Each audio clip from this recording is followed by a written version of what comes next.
A very good morning to all the CSEET aspirants. Your attempt is upcoming, and here we are with the marathon to ensure that you clear. Sir, will the marathon be sufficient? Yes, it will be absolutely sufficient because we will be covering every single thing from the module chapter wise, one by the other. All you have to do is sit in a separate place, keep your book and pen ready, and be with me till the very end. Your entire syllabus will get over. Now, this is the marathon, and it is a marathon in English so that students from all over India, including the South India students, will be able to watch. It's going to be very nice. I need energy from y'all. I need responses from y'all in the comment section, wherever it is, and let's begin. Okay. So, first, before I start, let me also tell you that there is a WhatsApp group in the description of the video. You all can go ahead and join that. Okay, there all the links, all the marathon, all the revision series will all come there. Okay, so go ahead, join the WhatsApp group as soon as possible, and also inform your friends. Next, okay, so it's a free group. You can simply scan the code. Link is in the description of the video. Go ahead and join the WhatsApp group, and also tell your friends also to join the WhatsApp group. Now, one more thing is, if you want all the lectures chapter wise, everything, then at a nominal amount, at rupees 99, approximately 99 rupees is there. It is also in the description of the video. You can go ahead and subscribe to it, and you will get all our lectures chapter wise. So here I'm covering it live for all of y'all. If you all want the lectures also to study it at your own pace, any other chapter, you can go ahead and subscribe. I highly recommend all of you all to do that. So first you watch these lectures. If you like it, then go ahead and subscribe, and it's just 99 rupees. So it's a no-brainer. You should go ahead and enroll for it.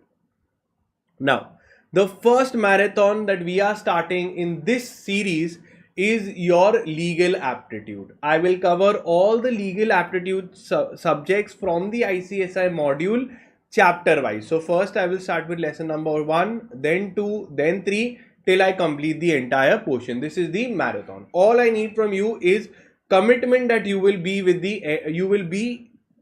till the end with me. As I'm teaching you, you will complete it with me.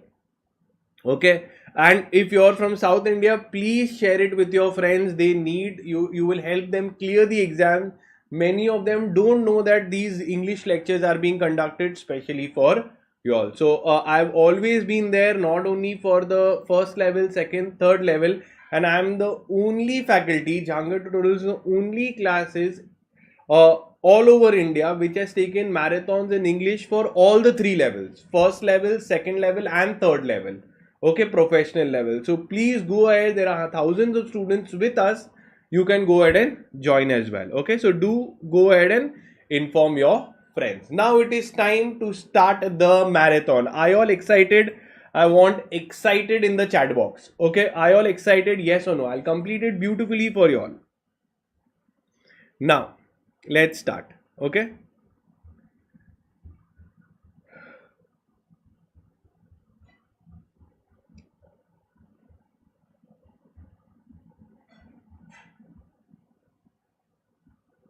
This is the ICSI study material.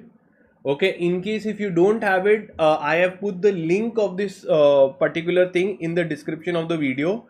You all can go ahead and enroll from there also. Okay, you can download from there also. And now I'll be starting.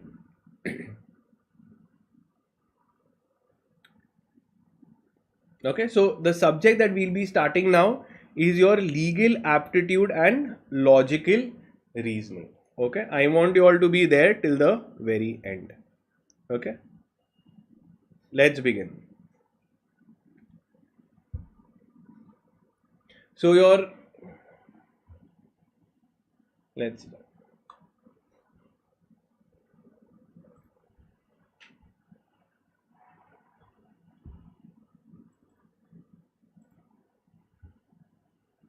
Hi students, I welcome you all to Jahangir Tutorials, and now to help you in your preparations, we are taking the latest ICSI study material which you have. Okay, and from that we are going to cover the entire CSEET subject chapter wise. So the subject that we are doing now is your legal aptitude, which is your part 2 of the CSEET syllabus. Okay, legal aptitude and logical reasoning. Your first this subject has around 8 chapters. They have around 8 chapters. How it is divided, let me tell you. The first one is the most important, which is your Constitution of India. Then you have 2 chapters, which is your 2A and 2B. This is your lesson 2A and this is your lesson 2B. Okay. Then you have your third chapter, which is your about company secretaries, the regulations that apply on company secretaries. Then you have a very important law, which is your Companies Act. Okay, Companies Act is again divided into part 1 and part 2. And then you have, once this is over, the laws will be over. Then they start with logical reasoning. So the lesson number 5 is based on above 4 laws. So it tells you that how can you understand the law. They give you a scenario and they tell you to choose the correct option. So once you have done these 4 chapters, then this 5th chapter is going to be very easy because it's just like a test for all the 4 chapters. This is your legal aptitude gets over in 5 chapters. Then starts your logical reasoning. So this is your logical reasoning subject and it has a total of 3 chapters. Okay, 3 chapters. So which are your 3 chapters? Your logical reasoning, verbal reasoning and non-verbal reasoning. So if I understand your legal aptitude subject is and logical reasoning is divided into 2 parts. One is legal aptitude has the first 5 chapters are legal aptitude. The first 5 chapters are legal aptitude and your logical reasoning is your lesson number 6 to lesson number 8. So I could say there are 3 chapters. Okay, that is lesson 6 to lesson number 8 is your logical reasoning. Great. Okay, so this is your syllabus. Okay, this entire paper will be for 50 marks. 50 marks questions will 50 marks paper will come and there will be a total of 35 questions. So when I say 35 questions, some will be of 1 mark, some will be of 2 marks. So there will be 35 questions which will have a marks of 50 marks. Okay, so this is your syllabus for your legal aptitude and logical reasoning. Also, legal aptitude is taken by me. Okay, I am your professor Zubair Jahangir. I am teaching from 10 years now the CS profession, and we have logical reasoning is taught by Fatima ma'am. Now Fatima ma'am is a all India rank holder who has covered all the logical reasoning topics, because even those 3 chapters have lot of subtopics that you will see. Fatima ma'am has covered all these subtopics for you all. How you can get it? Obviously in the course everything is beautifully placed for you all. So this is your syllabus. Now it is time to begin with studying your first chapter onwards. Wish you all the very best. Done. Okay, so this was the introduction. Any doubt, any questions that you all have in the introduction, please put in the chat box. Gaurav, Shweta, nice to have you all. Now I will start with the first chapter onwards. Till now, any doubts, any questions, please let me know, because now we will start. Okay, Abdul Razak, hi. Now it is time to begin with your chapter. Okay, with your subject. Wait, this is your legal aptitude, and legal aptitude starts with your lesson number 1. Okay, this is your lesson number 1. Yes, this obviously Abdul Razak, this is for your upcoming attempt only. Vishaka Agarwal, great to have you all. All I want a commitment to be till the end, and beautifully I will cover. You will enjoy the lecture. This is my promise to you all. Okay. So let's start with the first chapter, that is your Constitution of India. Okay. Let's begin. book, pen ready, do the markings. Those markings will only come in your examination because I have an experience of many years. Okay, and beautifully I'll cover. You'll get confidence also. Okay, so let's begin. One second, just let me close this app. Yeah. Hi. So we'll begin with the lesson 1, the Indian Constitution. Now this Indian Constitution we've been studying from our childhood days, from our school as well. But my first question is, why do we call it the Constitution? Constitution of India. The purpose why we call it as the Constitution is because it constitutes, that is contains the basic principles with which India will be governed. Okay, so no law can go against the Constitution. So Constitution is the mother of all laws. That means from the Constitution all other laws are made.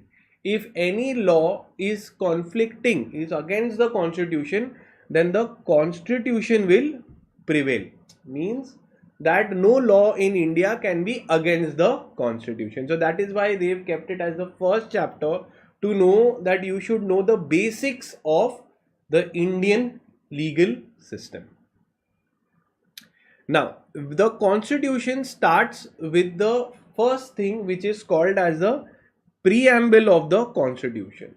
Now, what is the Preamble? Any book, if you must have ever read in your life, they have a preface. Or this Preamble is the core principles of Constitution will be kept here. Means what? The Constitution has all the detailed principles. From those detailed principles, which are the most core, which are the most important, are put into the Preamble. It gives you a window. Into the minds of the framers, into minds of framers of Constitution. Means what? What did the founding fathers? Okay, so you have B.R. Ambedkar ji, you have Gandhi ji, you have all the freedom fighters. When Jawaharlal Nehru, all of them, when they were there, they were all making this Constitution. While making the Constitution, they had given the Preamble. It starts, and I believe you must have read it in your school, that we the people of India, that means we the people of India have solemnly resolved to constitute India into. Now again, what does it mean? That people of India have solemnly, means have come as by themselves only decided to constitute India, to make India into a sovereign. Now first word they have used, sovereign. Can anyone tell me why? Sovereign was because we were under the British rule. So we told that, now we are going to, nobody is going to be above us. That is called as sovereign. Sovereign means we are going to be supreme, nobody above us. Socialist means we will work for the benefit of the society. Secular means there will not be any, all religions will be given respect. Okay, there will not be any religion that we will say this religion is above this religion, etc. We will respect all the religions equally. Okay, then comes your democratic republic. Democratic republic means what? The government of the people, by the people, and for the people. So we elect the people from amongst us to help us. Okay, and to secure to all its citizens, to give to all of us justice, liberty, and equality. Justice we should be getting. Liberty means freedom of speaking, of expressing yourself, criticizing, all of that we should get. And equality means there should not be any discrimination, and promote among everyone fraternity. Fraternity is said that it is one of the most forgotten principle of the preamble. It is most forgotten principle. Can anyone tell me what do you mean by the word fraternity? Fraternity means brotherhood. It means what? Brotherhood. So we should all treat everyone, whoever are Indians, as our brothers. So when we say the pledge, okay, we say that so in the pledge we say that everyone is our brothers and sisters. So we should treat them. This is fraternity, very important principle. In our Constituent Assembly on the 26th day of November 1949. Now again, mark this as important. This is where we have adopted the Constitution. Okay, it is also called as the Constitution Day, where we have adopted the Constitution. Now, who has adopted? The people of India have adopted the Constitution, this Constitution, on the 26th day of November 1949. So 26th November 1949. Okay, so we can mark it as important. It is a day when the Constitution was adopted. It could be your first important MCQ. Okay, so that is it. From your expect one MCQ. Now, what I have told you is the entire Constitution. Now let's see what all is important. So whatever markings I do, you can do the markings yourself, and that is what is expected from MCQs will come from there. Now first, as I told you, Constitution lays down the basic structure of the Indian policy, and that it becomes the foundation and the fundamental values. Okay.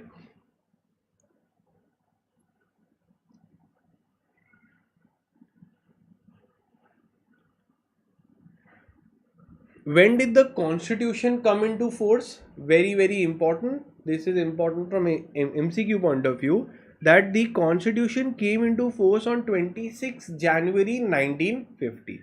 So mark it as important from MCQ point of view. So we saw, when did we adopt the Constitution? On 26th November 1949. Just after a few months, we implemented the Constitution. It came into effect. It came into force. It became applicable. And once the Constitution came into effect, the East India Company who under British rule was over. Okay. Now, we saw what is the preamble of the Constitution. It gives you the aims and aspirations of people of India. It is a part of the Constitution, and then they've given you the preamble only. It declares what all it is there. We've read it. Now, all the sovereign, socialist, all the meanings we have seen, that is more than enough. Now, you have to understand that the word socialist and secular were added in the 42nd amendment of the Constitution. Now, what happened is, there was an amendment in the original Constitution. In the original Constitution, the word socialist and secular was not there in the original Constitution. A amendment was brought in the 42nd amendment, where these two words were introduced. Okay. Now, very important is federal or unitary. Now let's understand what is the meaning of federal, what is the meaning of unitary, and I will tell you the basic thing also. So what is unitary? So the structure of Constitution. The structure of the Constitution. What happened is, Constitution in the world are mainly divided into two categories. So how the structure of the Constitution is there, how it is organized, what is the basic philosophy styles of Constitution are two. One is unitary and the other one is federal Constitution. So unitary Constitution means where the powers are concentrated, united in one hand, is united, or I could say concentrated in a hands of few. Okay, that is why it is called as united. Powers are united. In federal, what it happens? Federal means that the powers are divided among the states, and there is a division of power. What it is there?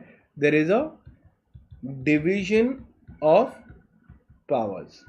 Now let's understand which countries in the world use unitary, which countries in the world use federal. For example, if I see a country like China, I see a country like China, all the powers are with the central government.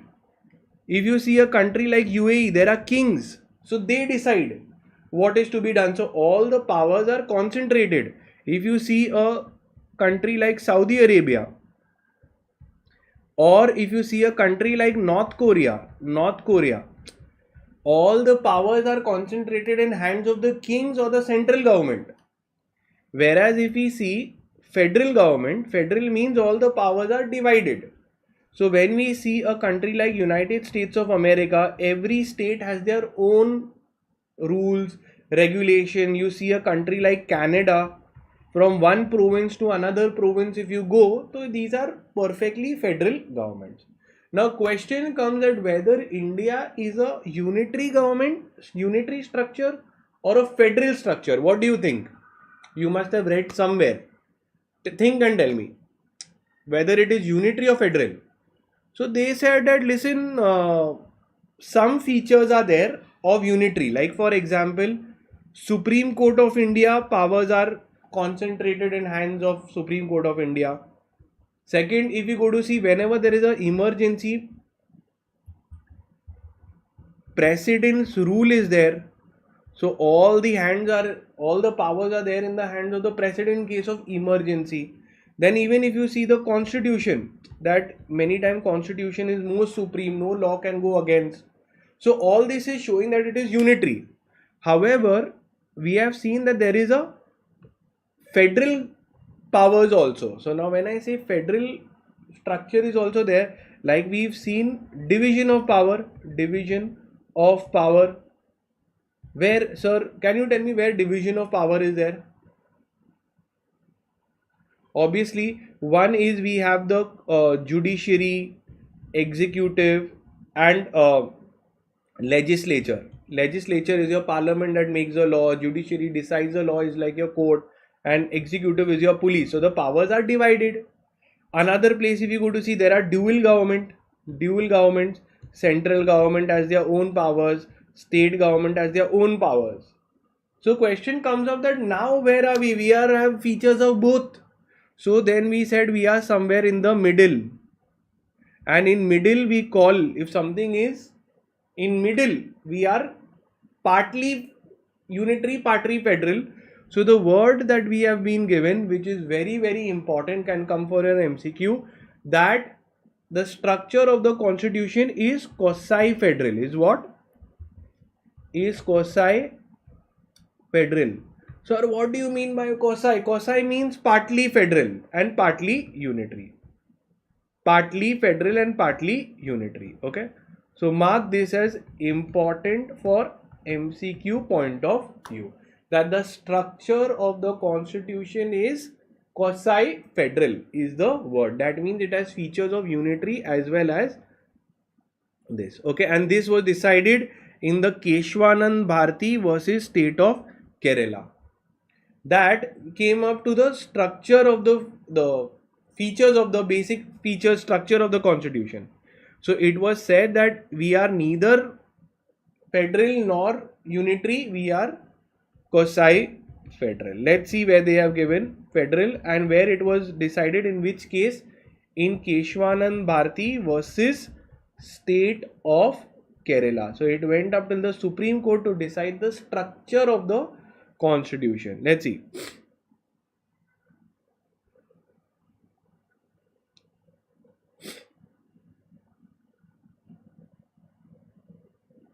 So here we have the features of the federal also.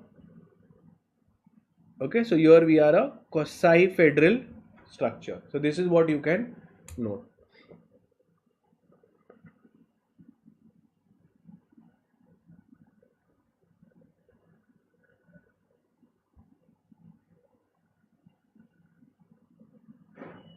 Okay, so this is what you can write, that is it. Okay, now comes to the in the parts. Now constitution is also divided into various parts.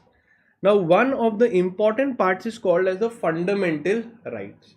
Now let's see what it is and what is the meaning of the word fundamental rights. Now pay attention. Your Constitution of India, now mark it as important. They can ask you in MCQ. Okay, now this what I'm going to show you is again important from MCQ point of view. The Constitution of India is basically having part 3 and part 4. So this is your part 3 and this is your part 4 of the Constitution. Part 3 of the Constitution, they can ask you in MCQ, what is the part 3 of the Constitution? So it is basically fundamental rights. Fundamental, okay, mental rights. What are those we will see, but I know you know, I have an idea that fundamental rights is right to freedom, right to speech, right to religion, right to express yourself. But in which part of the Constitution it has been given? So it has been given in the part 3 of the Constitution. Then in part 4 they have given something called as a directive principles of state policy. Sir, what does this mean? Directive principles of state policy. Okay, so directive principles of state policy are basically Constitution telling, the founding fathers are telling that listen, the states should try to incorporate these philosophies into their policy making. So what does directive principles of state policy mean? They have given the best and most ideal policies are given. States should try to achieve this. States should try to achieve it. Okay, states should try to achieve it. Now let's understand what it means. For example, free education for all. Free education for all. Now tell me one thing, do we have free education at all levels? No, for certain levels we have age group, which we'll see, but not for all. But here what they are saying in directive principle, that states should try direct their policies to achieve this. Another example is have a good standard of living. Have a good standard of living for all. Okay. Now, do you think everybody has good standard of living? No. But the Constitution in the part 4 have said that the state should try to achieve this. Another example I'll give you is clean and healthy environment. Clean and healthy environment. Okay, that we should try to have a clean, and do we have, you see the air quality index. Air quality index, you'll come to know that we are living in poor air quality index. So Constitution in part 4 is telling the states that listen, try to achieve this. If you don't achieve it is fine, make an effort is what they are saying. Whereas part 3 is the basics. This has to be given. This has to be given. If this is not given, you can go to the court and fight for it. Okay, in part 4 if it is not given, you cannot go to the court. Let's understand which are your fundamental rights. So now I want you to tell me fundamental rights are given in which part of the Constitution? Quickly. In which part it is given? So your fundamental rights are given in the part 3 of the Constitution. Very, very good. Now what does the part 3 cover? It covers multiple fundamental rights. See, multiple fundamental rights like here. So we can mark it as important. Okay, the part 3 of the Constitution guarantees 6 categories of fundamental rights. So how many categories of fundamental rights have been given? 6. We know normally fundamental rights are there, but how many categories are there? There are 1, 2, 3, 4, 5 and 6 fundamental rights have been given. Okay, now they are grouping it into 6. Right to equality under Article 14 to 18, we will see. Right to freedom of speech, expression, etc. is given from Article 19 to 22. Right against exploitation, untouchability, okay, all of that should not be done. We will see each right individually, but understand human trafficking, selling people, etc. we'll see when we go to it. Fundamental rights of religion. So you have a right to practice any religion, you can believe in any god, you can believe that Lord Constitution doesn't have a problem, it gives you the right. You can even believe there is no god, that is also allowed. Cultural and educational rights is given in Article 29 to 30. Okay, cultural, we have certain cultures that we want to preserve, our rich heritage which we have to preserve. 29, 30. And if your fundamental rights are violated, then you can go for constitutional remedies. Remedies means what?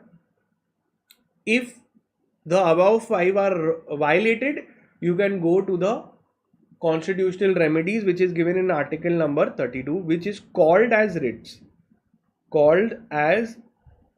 Which will come later. I will tell you what it means. Okay, so when you file an application in court saying that my fundamental rights are violated, that application is called as writs. This will be covered in later part of the chapter. Now understand, there was also one more right given, that is your article number 31 was given. It was removed by the Constitution in the 44th Amendment. Sir, what was Article 31?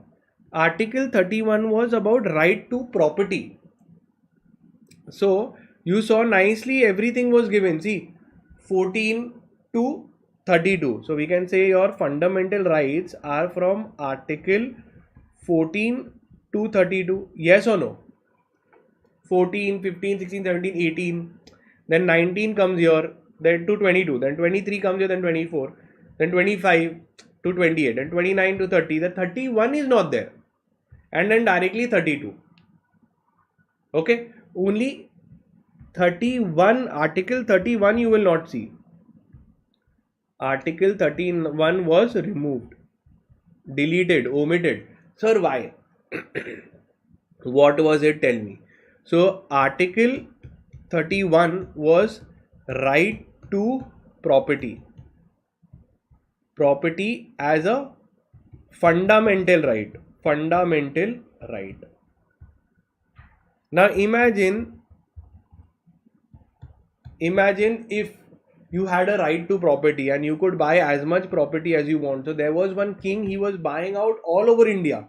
Poor people will never be able to buy it. So what will happen is, if you are allowed to buy as much property as you want, Mukesh Ambani will buy everything. One. Second is, if let's say there is a road being built, and this I think you will be able to relate, you will be able to connect. Metro, there is digging up work going around your house, yes or no? There is construction work going outside your house. Okay, so that time what happens is, when the roads are being built and let's say your house is here, can you say that it is my fundamental right to property, you cannot destroy it, you cannot spoil it? Answer is no. What happens is, this has been removed and now government can take your house and give you compensation and say you go somewhere else. Okay, so your right to property is under article number 39, as was removed by the Constitution. Simple. So these are your fundamental rights. Now one thing that they can ask you from here also is important, that which are available to citizens and which are not available to everyone. Okay, now Article 15, 16, 19 and 30 are available only to citizens. So it is important from MCQ point of view. What does it mean? That Article 15, 16, 19 and 30 only citizens can apply. a foreigner cannot apply for protection here. The rest of them, which is article, all these articles are there, it is available to any person on the soil of India, whether in citizen or foreigners. Okay, very, very important. So if there is a article 14 right to equality, anyone in India can claim that right. For example, even a foreigner comes, no discrimination can be done, because article 14 and 19 is available not only to Indians but also anyone who is on India. And article 15 are absolute upon legislative power. So this two are important, not the third one. Clear till here? So these two can be asked in MCQ. The first one and the second one. The third one is saying that the rights guaranteed under this are absolute limitation upon. So it depends on the government. They have completely restricted this. Okay, so they have said there is a absolute limitation, means these are completely prohibited, okay, on making laws. So this is with law making power, legislative power. So this is not that important, but article A, this point A and B is important. Now let's understand the word state and what it means, etc., and why they have given you why it is important to know the definition of state also. Okay, so first thing is the term state is given in your article number 12. It is given in article number 12. What does it say? Normally you must have seen cases like Ashok Kumar, okay, versus state of Maharashtra, right? So we see that when can you file a case against the state? Okay, you will file a case against the state when the state has been deficient in giving service or justice. So when you can file a case on the state, for example, there is a driver of the bus driver, he is a bus driver of Tamil Nadu government, Tamil Nadu government had the bus, and then that driver caused an accident. Now the family of the injured person can file a case on the state that, listen, your driver is there, he was not doing proper work and he banged my car and I got damaged, give me compensation. So yes, you can file a case on them. Now normally, again, if you see the roads, now there was a huge pothole, someone came and fell inside and died, okay, due to the pothole deaths.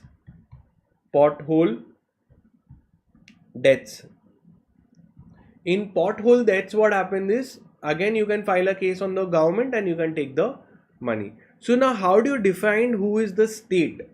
So a state would mean obviously the state's government, the union government also. Union government means you have just filing a case on the government and any government funded body. So if the government has funded it or they have set up, it is set up by government. For example, the municipal bodies, etc., they will all come under the definition of state. If government or their government bodies or the government departments, post office, okay, they don't give you service or they have caused you damage, you can file a case on the state government and take compensation, etc. That is why it is important. So what is the definition of state? So state means under article 12, the state includes the government and the Parliament of India, the Parliament of each state. So this they are talking of the union or central government. Here they are talking of the state governments and all the local authorities within or under the control of the government. That is it, simple. In your Ajay Hasia versus Khalid Mujib, okay, in this case, again they can ask you important MCQ. Here also they can ask you with respect to the state, the article number, etc. It will be in, this is also important MCQ. Okay. Now in Khalid Mujib, what did they say? How you can find that it is a particular instrumentality or agency of state? Means what? How can I come to know that if a body is the state or no? If it is, the body is the state, let's say there is someone making a dam and then the dam bursts and caused damage to all the people. So whether that construction body can be defined as state. So they say, listen, we have to make some rules to identify if a body or if a authority is considered to be state. So very simple, it will be funded by state, it will be controlled by state, it is major revenue is coming to the state. So if the entire share capital of the corporation is held by the government, like example Life Insurance Corporation, LIC, it is completely owned by the central government, by the government. So it is can be considered that it is a state. Financial assistance is given that almost the entire expenditure is being paid by the government only. Okay. So let's say any municipal body, all expenses are borne by the government only. Okay. Then if it enjoys a monopoly status, now let's say in railways, when we see monopoly status is there, right? So if there is any injury, if some person was walking on the railway tracks and he got injured, so again their family can normally file a case on the state, or let's say due to the fault of the government, the particular injury was caused, you can claim money from them. Okay. So if there is a existence of a deep and pervasive state control, means there is a extreme state control in that organization, means the state is controlling that organization, so that organization is considered as state. If that organization has done something wrong, you can claim the compensation from the state government of India. Okay. If it is of public importance, okay, public importance could be your water body, water supply, etc. Who is giving you electrical department. So these are all public importance, your water, electricity. If the department of the government is transferred to a corporation, it has a strong factor of supporting inference of the corporation being an instrumentality of the state. So again, the department of the government is transferred to a corporation. So it means obviously it is a department of the government has been given to a company. For example, the GST portal.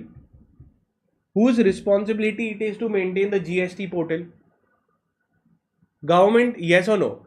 Government has given this particular rights to Infosys to develop the online platform, etc. So they can also be considered to be a part of the state. Okay. So they have given you examples of this. Now, justifiability of the fundamental rights. Important. Okay. Now let's understand what it is. Justifiability of the fundamental rights. Mark it as important. And I'll tell you what it is important from the exam point of view also. It is, in short, they have given you, it is your Article 13.1, okay, and Article 13.2. It talks about existing laws and future laws. Let me explain properly, okay. Article 13 has two parts. One is Article 13 sub-article 1 and Article 13 sub-article 2. Article 13.1 is about existing laws and Article 13.2 is about future laws. Okay, simple. What does it say? Let me tell you, and you can write it down, and that is all that you need to know. That no law, once the constitution is made, no law can go against constitution. If any law is made against the constitution, it will be declared void. So again, what they have said, future laws have to be according to constitution. Okay, if not, then it will be declared void. It will be void, as in it means it will become invalid. Clear? So once constitution was made, no future law can go, that is today if we are making a law, it cannot go against the constitution. This is what they are saying in article 13.2. In article 13.1 they are talking of constitution is being made. Let's say this was the where the constitution came into effect. So if the constitution came into effect, all the laws made later are called as post-constitution post-constitutional laws or future laws. Simple point was that these laws have to be according to consti. Simple. And the laws before the constitution, East India Company law, all of those laws which are there. So previous laws which is called as existing laws. If it is against constitution, against consti, it will be declared void. Okay, if it is against constitution, then it will be declared void. This is called as your pre-existing laws or your article 13.1, and this is your article 13.2. So tell me, if today we are making a law against the constitution, which article will be applicable? Quickly.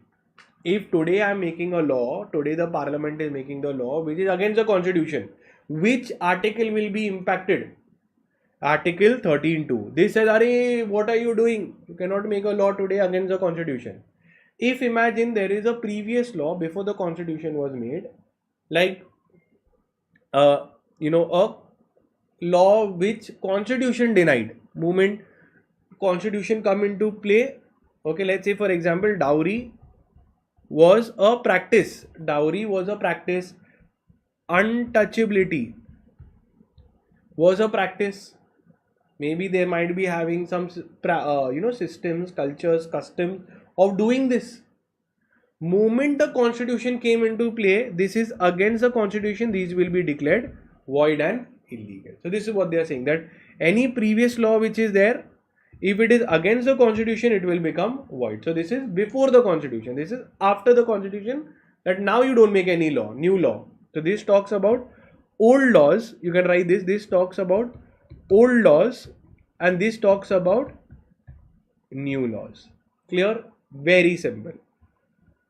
Let's write it and close it. So this we can say is this constitution is tapping that any kind of wrong thing they are giving teeth to the constitution. So this is your first MCQ. You can ask important MCQ. Which is the article that gives teeth to the constitution? Why it gives teeth? Because it declares it void only. If anything is against constitution, that is void. Gives powers to the constitution. Article 13. It gives teeth to the constitution or the fundamental right. What does the article 13.1 says? That the laws which are already in force, the old laws, okay, what they are saying, that which were existing before the constitution, pre-constitutional laws basically they call it, that they will be declared invalid if they are, how much ever they are inconsistent with the fundamental right. So how much inconsistency is there, how much invalid, if it is invalid it will be declared void. Future laws, simply they are saying that made after the commencement of the constitution, that is your post constitutional laws, they have to make again according to the constitution. So the state shall not make any law which takes away or violates the fundamental rights. So cannot make any law which is against the part 3 of the fundamental rights, which simply means which is against the constitution. If you make it, it will be void. Okay, here also it says they are void to the extent they are inconsistent with the fundamental right. Simple. Now, coming to three important articles. Now, three important articles are there which we will do. Okay, very, very simple, very, very easy also. So, the first important article. Now, this is called as the heart of the Constitution. There are three articles which are called as the heart of the Constitution. Let's see which are those. Okay. So, we have three articles which are called as the heart of Constitution. Heart of Constitution. Can you tell me which are those? Which are those three articles in the Constitution which are called as the heart? Any idea? So there are these three articles, and from these three articles, one is a short exam question. 110% it will come in your exam. So 100% it is asked in exam. These three articles. So know it properly. The first one is your Article 14. The other one is your Article 19, and the last one is your Article 21. Clear? So three articles that are there which talks about this. So Article 14 is your right to equality. Right to equality. That the state shall not deny to any person. The Article 14 says that the state shall not deny to any person equality before law or equal protection of the law within the territory of India. So no person, the state cannot deny to any person equality before law and equal protection of the law within the territory of India. Okay, so this is Article 14. Article 19 is about right to freedom. Freedom. For example, freedom of speech and expression. You can speak whatever you want. You can tell, you can criticize the government. Nobody can stop you. Article 21 talks about right to life. Right to life. That means nobody can take away your life. Nobody can take away your personal liberty moving around. Nobody can lock you up. Nobody can kill you except by a procedure followed by law. Let's see. Okay. First, now the expression equality before law and equal protection of the law. Now understand one thing very simple. Simply means that equality before the law means nobody will be given absence of any special privilege. Okay, of any individual. So equality before the law means what? Everybody is equal. Nobody has special powers. Nobody has special powers. One person is allowed to kill, one person is allowed to do a crime. No, everybody is equal. And equal protection. Now when I say protection means what? You have been, there must be something wrong that has happened to you. So equal remedy. See, they will talk about, shall mean that all the persons will enjoy the without favorism or discrimination. It applies to all persons, not only to citizens. This is applicable, again, important MCQ, that it is applicable to all persons. This is a important line. Now, a corporation which is a juristic person is entitled to the benefits of the article as well. This is in Charan this versus Union of India. Again important, this case law. A corporation can also ask for fundamental rights. Now understand one thing.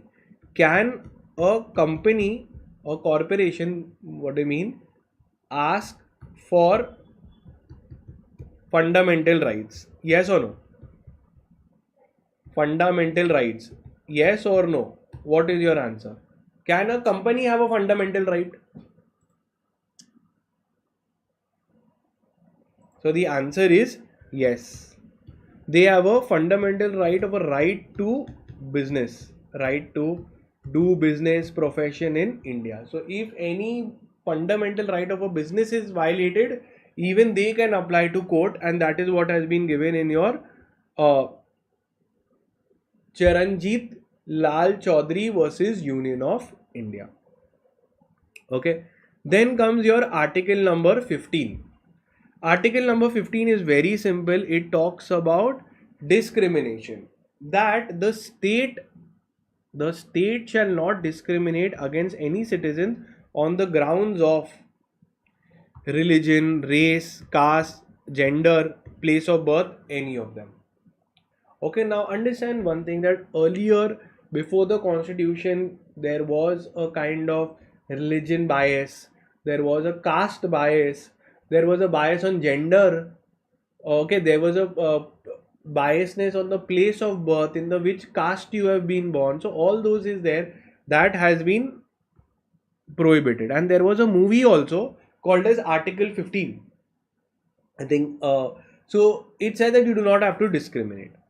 Next, Article 15 lays down that no citizen shall be subjected to any disability or restriction with regards to access of shops, public restaurants, public entertainment, use of well, bathing, roads, etc., wholly or out of the states, to use for general public, which is available to general public. Means what? We cannot, no citizen shall be denied, okay, to access the shops, wells, public restaurant. For example, in USA, they have that the blacks versus the whites. There is a big issue where they used to say that all the colored people, only the whites can come in this restaurant, dark colored complexions cannot come. So this is a violation. So this was there. If you know Muhammad Ali, the boxer, he was said that he was, and even Gandhiji, he was thrown out of the train because it was for all whites. Okay, so there is always a discrimination against by whites on the blacks, on the browns in USA and in Western countries. In India, we want no matter which color complexion you are there, what religion you follow, doesn't matter. What matters is your heart and your deeds, what kind of actions you are taking. If you have done something wrong, no matter which religion, which color, you will be punished. Okay, then comes your article 15, 15, 3, 4, 5, 6 are certain exceptions guaranteed by the articles. The state shall make an exception for women and children. Now understand one thing, that these are saying that we shall not discriminate, right? However, we can discriminate in the favor of women and children. That is given in these articles, that for women and children we have special rights, special seats in the buses, special trains that come. For women and children, there is a separate police, separate you cannot call them in police into the police station after a certain, in the evenings. So all those things has been there. So this is allowed. This is allowed.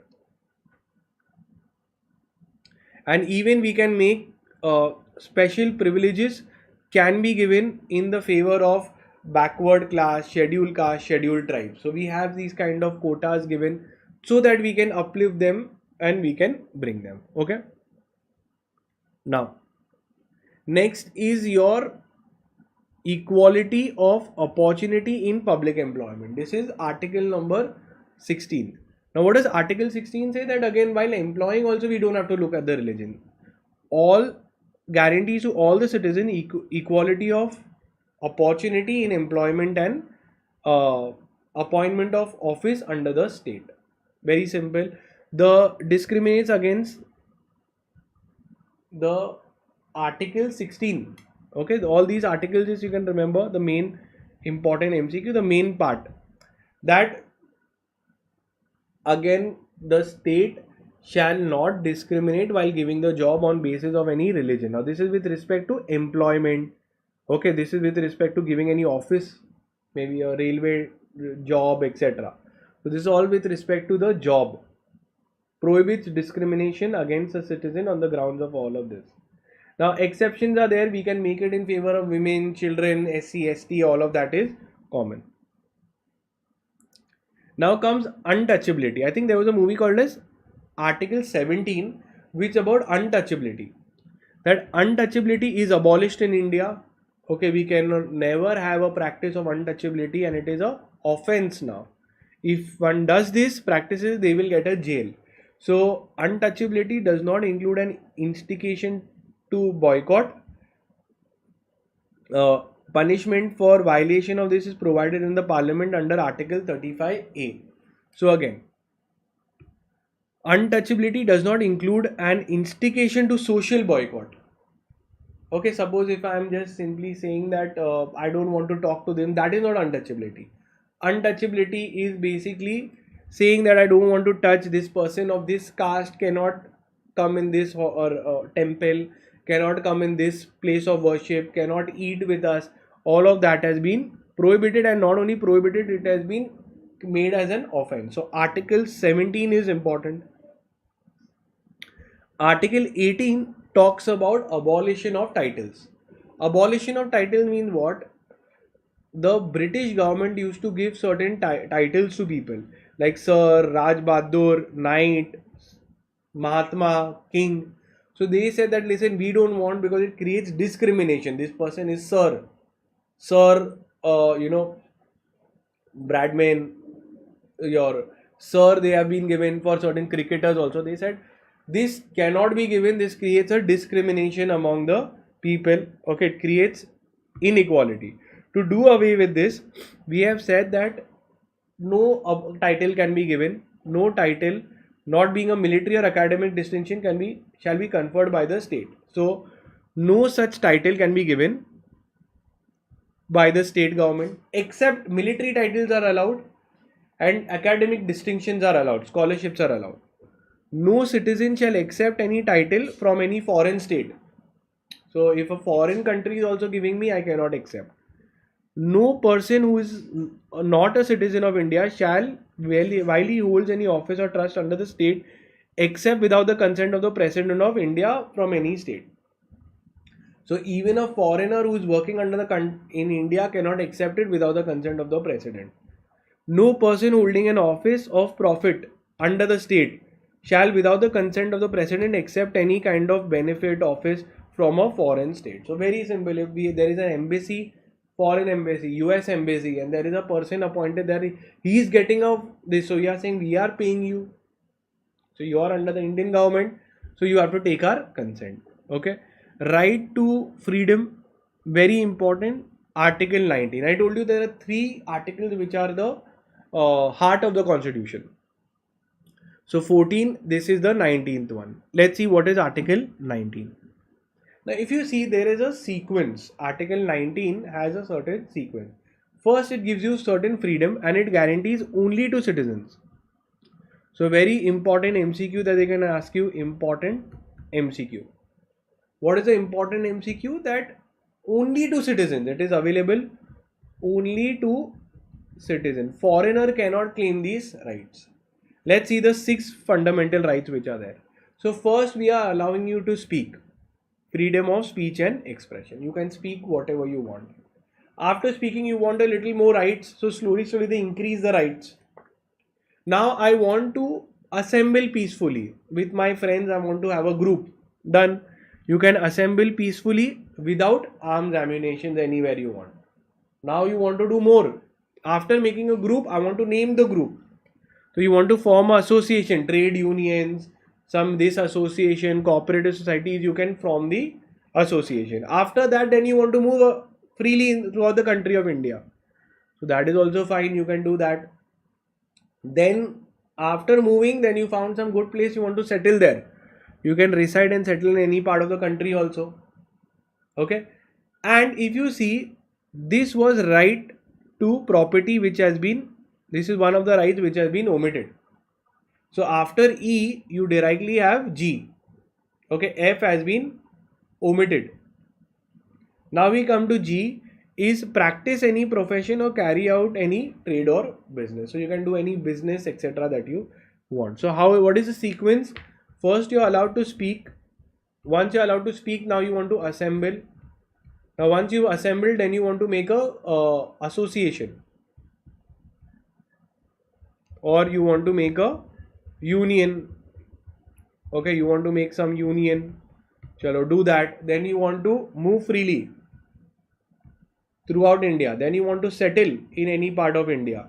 Then you want to practice any, and you, after you're settling down, you want to practice any business or profession. So these are the 6 fundamental rights which are there. Simple, beautifully. Okay. Now these are Article 19(1) A, B, C, D, E and directly G.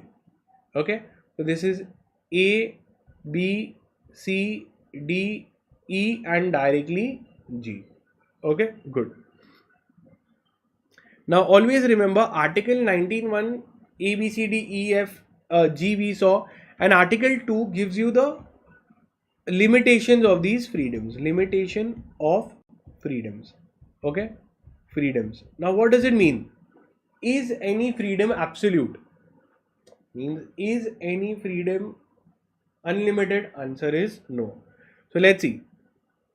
Okay, now this is the restrictions on those freedoms that we have. This is all common. Like there is a restrictions on your freedom. So your freedom rights are not absolute. When I say absolute means what? Unlimited. For example, if freedom of speech and expression, can you speak anything? Can you tell what you are a thief? No. So then they say that anything I'd go and tell let's shoot this country is horrible, they are all terrorists. Anything where you are saying which is going to affect the sovereignty, integrity, friendly relation of India, public morality, etc., decency, you have a YouTube channel, you start abusing. So they say let's limit it. So sovereignty, integrity of India, security of India, friendly relations, public order, decency. Under court you go and you talk anything, give the abuser court, judge, defamation, insulting someone, lying about someone's image, all of that, all this is not allowed. All this is okay, not permitted. Not permitted.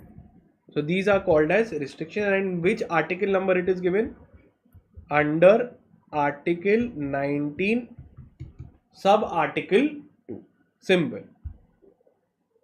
Then comes your third important article, which is called as your Article 21. Freedom of speech and expression. You tell me, can we kill someone? Can we kill someone? Yes or no? Think and tell me, can we kill someone? Obviously yes. Sir, hang to that you've not heard? For all these offenses that is there, terrorists are not hanged to death? Answer is yes. So no person life can be taken except by a procedure followed by law. Court case will go on, summons will go on, appeal will go on, then the judgment will come. So no person can be jailed also. No person can, liberty can be taken, freedom can be taken or moving around. Okay, no, except according to the procedure established by law. So here they are saying no person shall be deprived of his life and personal liberty. No person can be deprived, denied of his life. You cannot live anymore. Or liberty. Liberty means you're jailed. You cannot allowed to move freely. Cannot allowed. Many people go in jail. Okay. Cannot do that unless a proper procedure was followed by law. This is what it gives.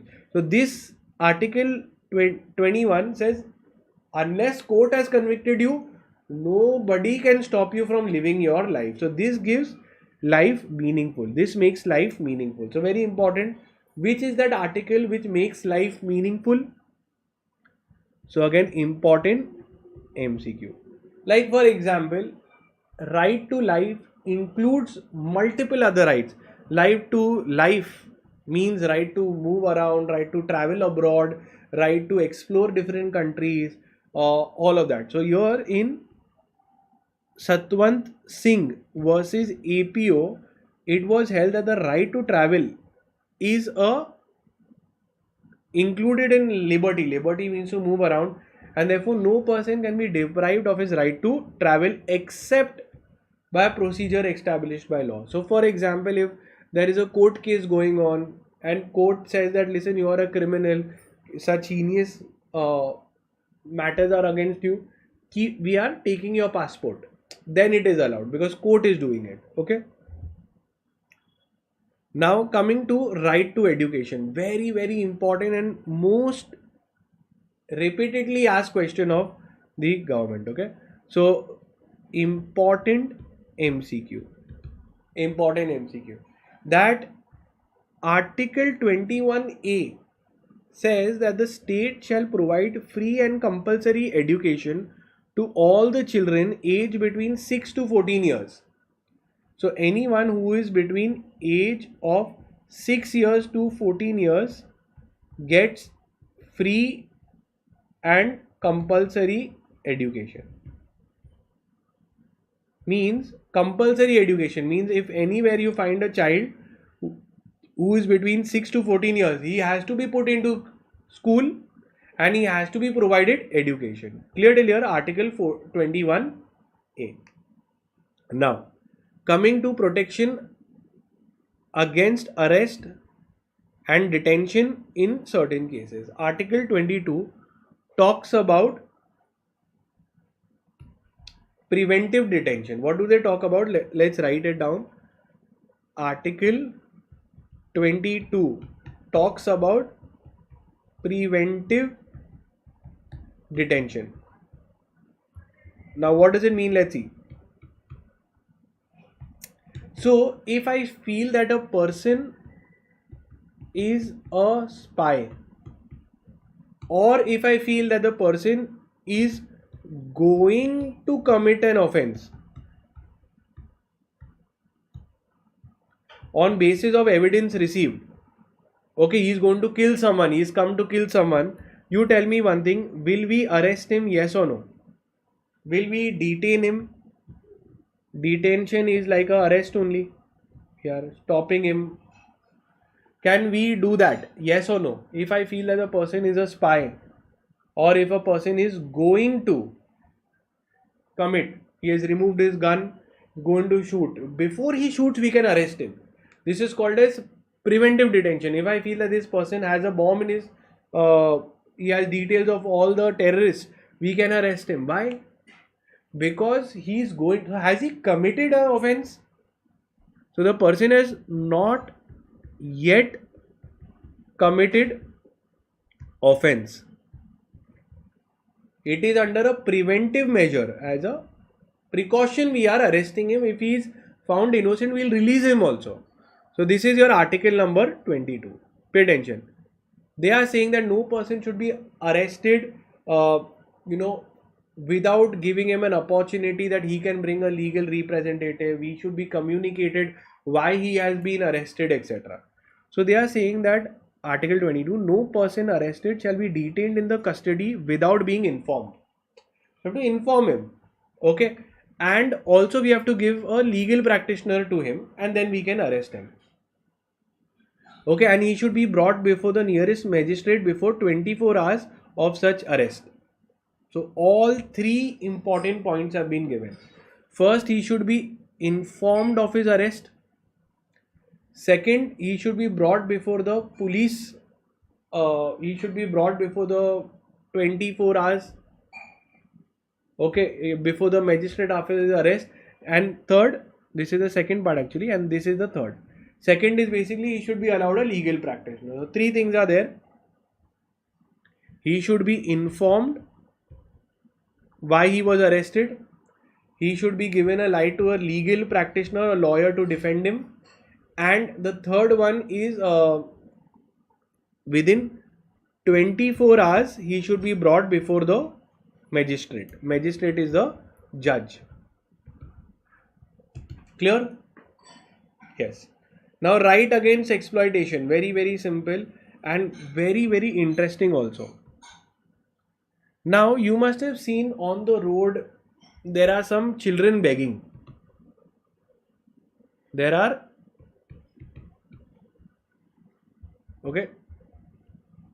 children working in factories. There was a case on Nike, that they had employed certain children in their factory, and they got immense amount of criticism that how could you do that? So if I see Nike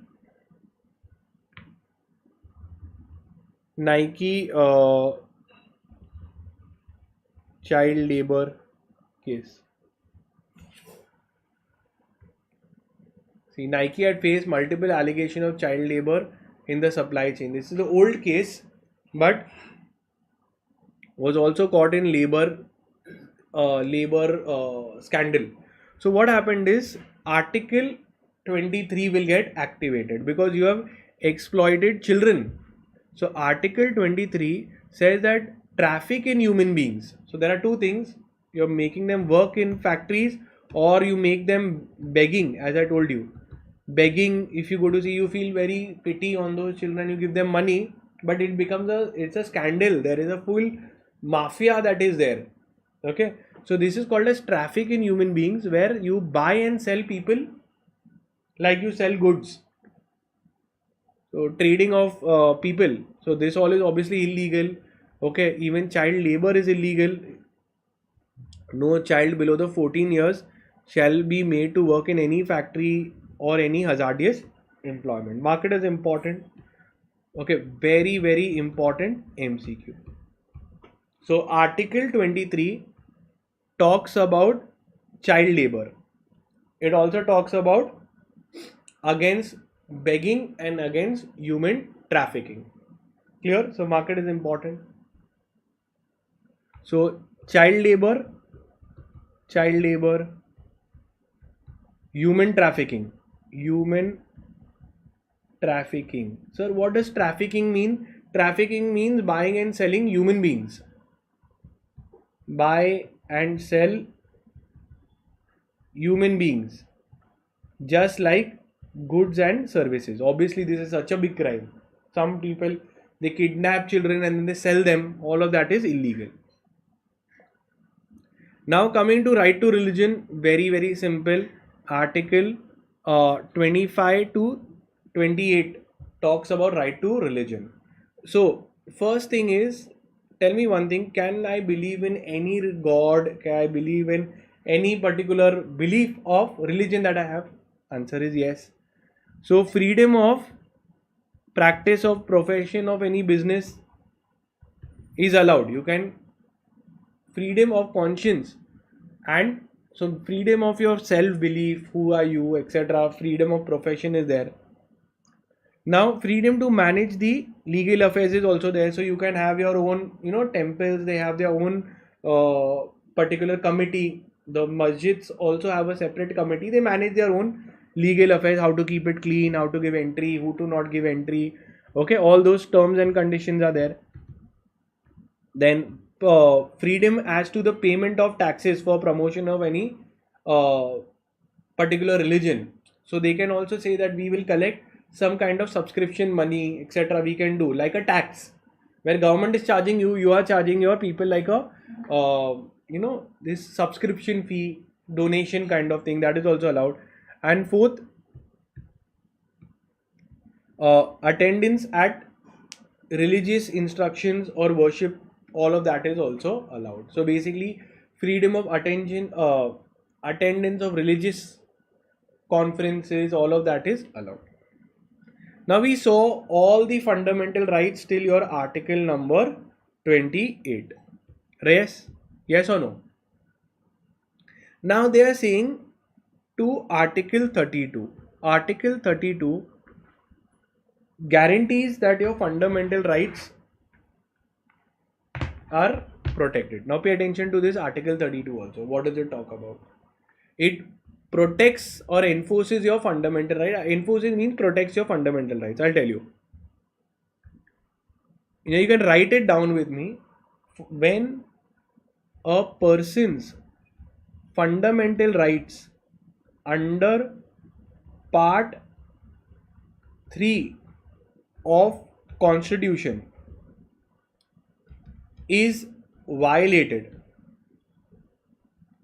the person can approach Supreme Court or High Court. Okay, he can go to Supreme Court under Article 32, under Article 32 and under High Court under Article 226. Under Article 226. Very, very important MCQ, okay? The application that they file, the application is called writs. What it is called? Writs. So, moment someone has filed a writ petition means the fundamental rights are violated. So, when the fundamental rights are violated, person can approach High Court or Supreme Court. In High Court 226, if you are unappeal, go to Supreme Court appeal. Okay, in 32. The application that he is filing is called as a writ. Writ is specifically for fundamental rights. Writs is only for fundamental rights. Okay, this is very, very important MCQ. They can ask you Article 226, 32, what is the meaning of writ, etc. So 32 is done. So this ensures, it gives you a remedy. Okay, it gives you a remedy that if your rights are not, if your fundamental rights are not given, you can go in appeal. Very simple. Now, the writs have different kinds of names. Okay, there are different names of writs. Let's see. Habeas corpus, mandamus, I'll explain everything. Okay, they have not given you the much depth, but just remember that there are multiple types of writs. One is habeas corpus, second is mandamus, third is prohibition, quo warranto and certiorari. 5 kinds of writs has been mentioned. Now what are they haven't mentioned here, so I'm not going in depth. Okay, that also law says that there is a remedy, okay, for where there is a right there is a remedy. This is the meaning of the term. Ubi jus ibi remedium. Mark it as important from MCQ point of view. That where we have fundamental rights, it is given in your part 3. Then we will also have your remedy if it is violated, which is remedy is in the form of writs. So here they give it that where there is rights and if the rights are violated, law provides remedy also. Remedy, relief in the form of writs. This is what they've given, and this they can ask you in MCQ also, just to identify that what is this legal maxim meaning. Ubi jus ibi remedium. That where, just remember the word remedium. That where there is a right, there will be a remedy also. And the remedy is in the form of writs, and the writs will be of these 5 types that they have given are the most common ones. Now come to directive principles of state policy. I have already told you. Can you tell me under which article, which part of the constitution it is given? In which part of the constitution it is given? Quickly. So it is given in your part 4. It is given in your part 4. It says that the state should direct their policy to achieve these philosophies, these things. Okay, so part 3 is fundamental rights and part 4 is fundamental rights but called as directive principles, which we will try to achieve. Okay, principles that they will give, it is given in your article 37 provides, okay, that shall not be enforceable by any court, means you cannot file a case that I didn't get it. Article 37 says that the provisions of this part 4 cannot be enforced by any court. You cannot go to court and say I want it. Okay, but it is fundamental for governance of the country, and it shall be the duty of the states to apply these principles in making the law. It shall be the duty of the states while applying these laws. So they will keep in mind these principles. Now what are those principles?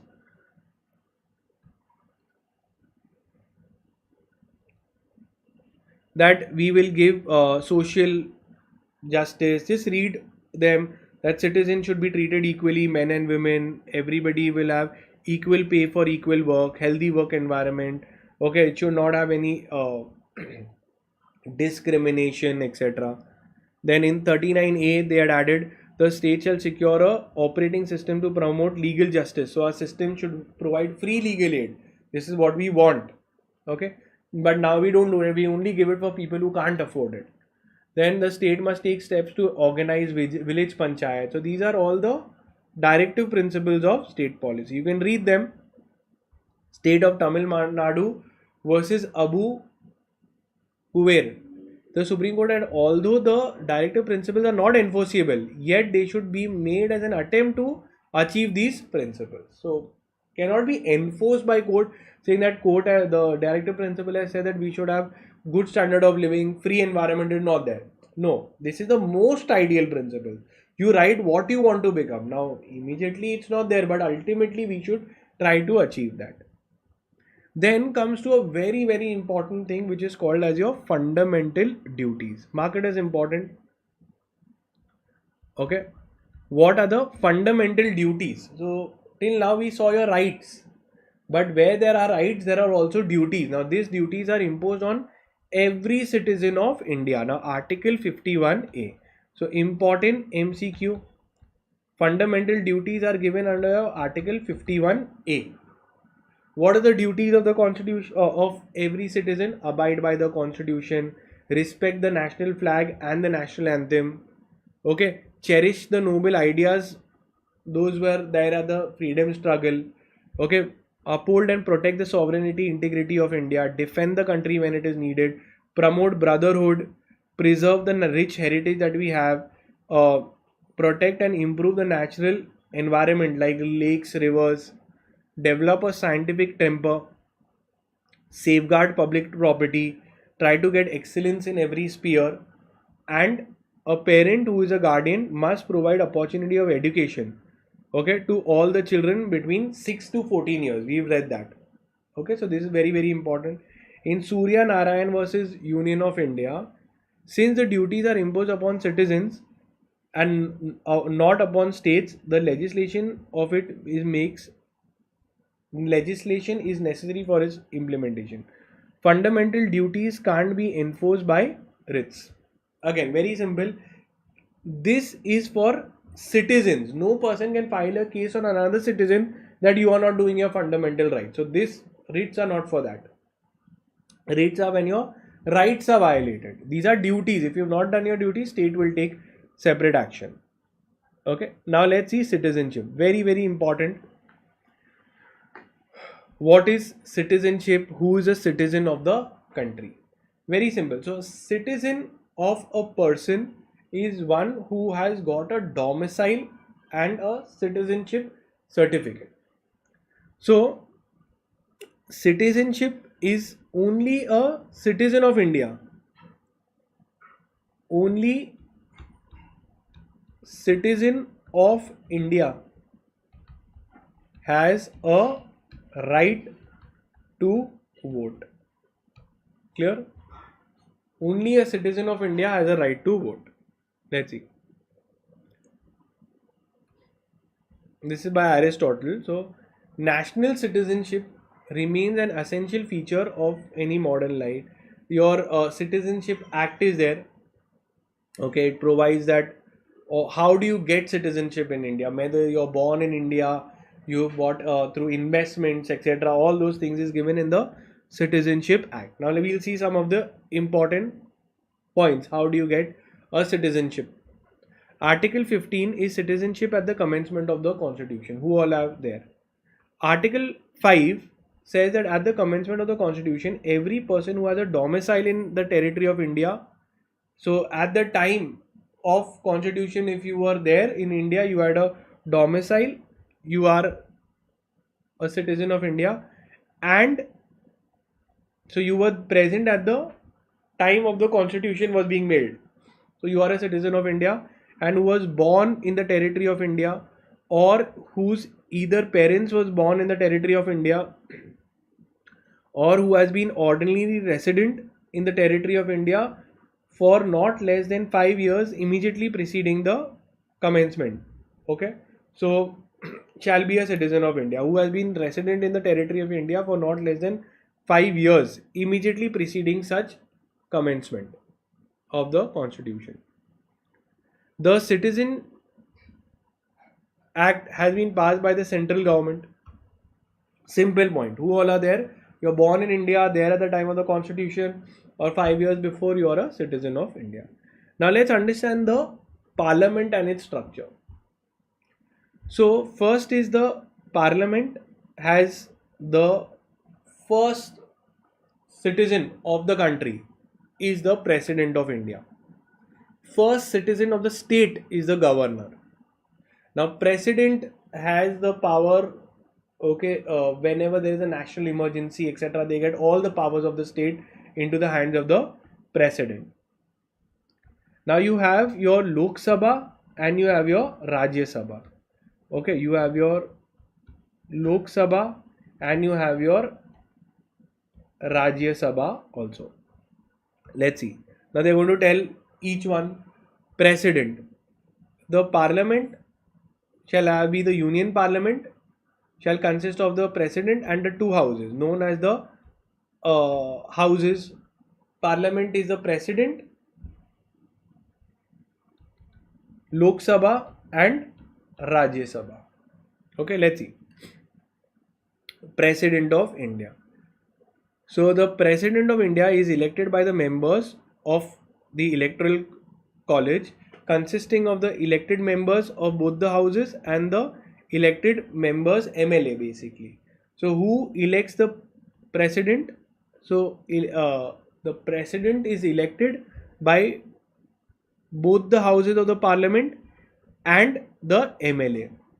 So members of legislative assemblies and the both houses. Powers of the president under Article 53. Very, very important.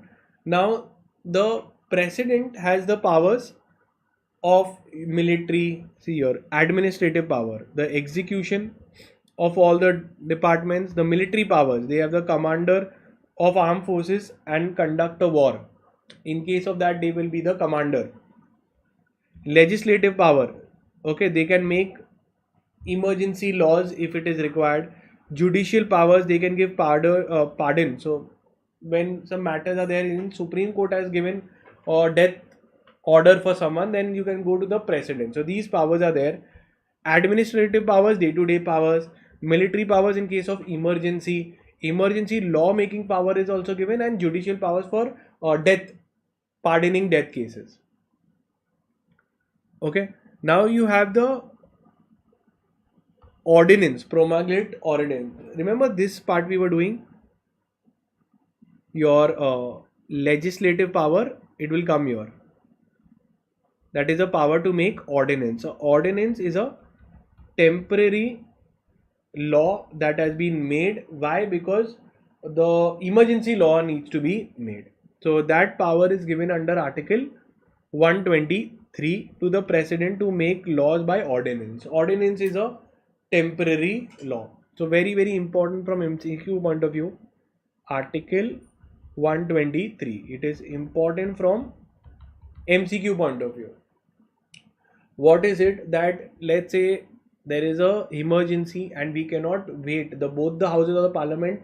Normally how laws are made?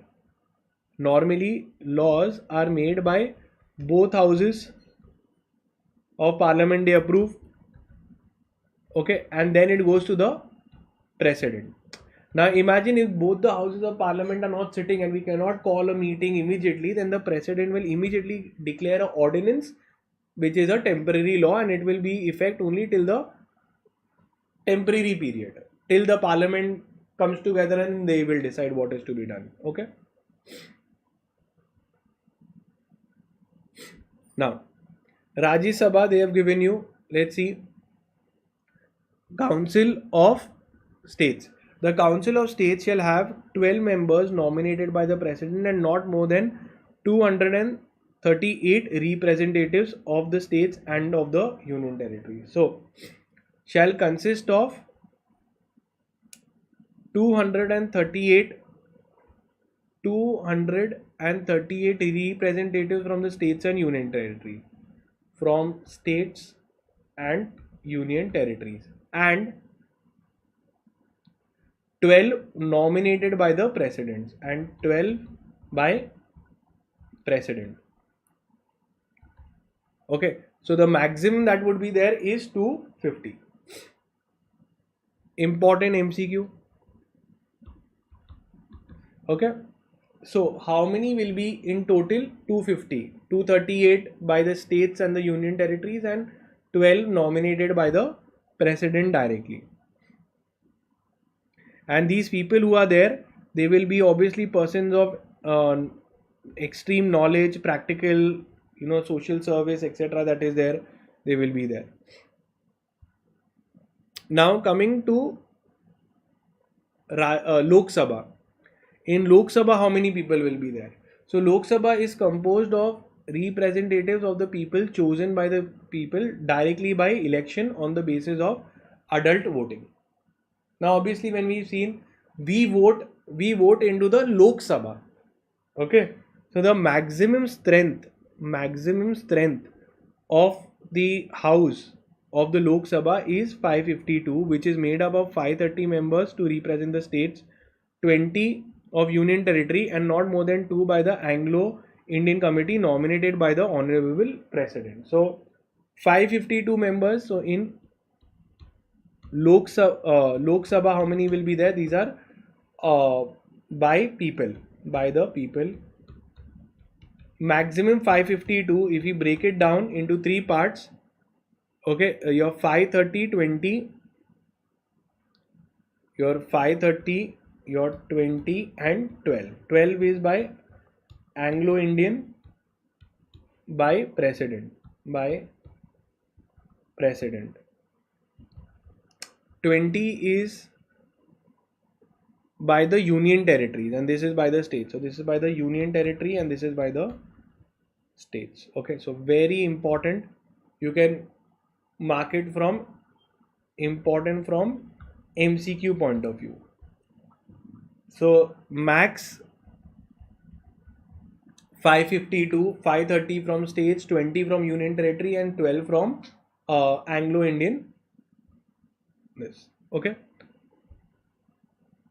And when we see here, it is 238. Here we see is 250. That is there in Rajya Sabha. Okay, in Rajya Sabha how it came? 238 and we say 12. 238 and 12 members by the president. So 12 are by the president and 238 are from states and union territories. Okay, now this is for maximum members in Rajya Sabha. So this is also very, very important from MCQ point of view. Okay, this is important from MCQ point of view. Okay, beautifully done. Next,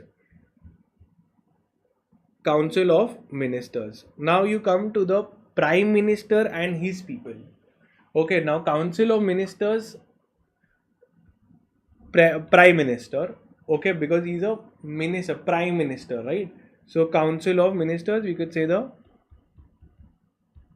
Prime Minister, head to aid and advise the President. So they head and they aid the President.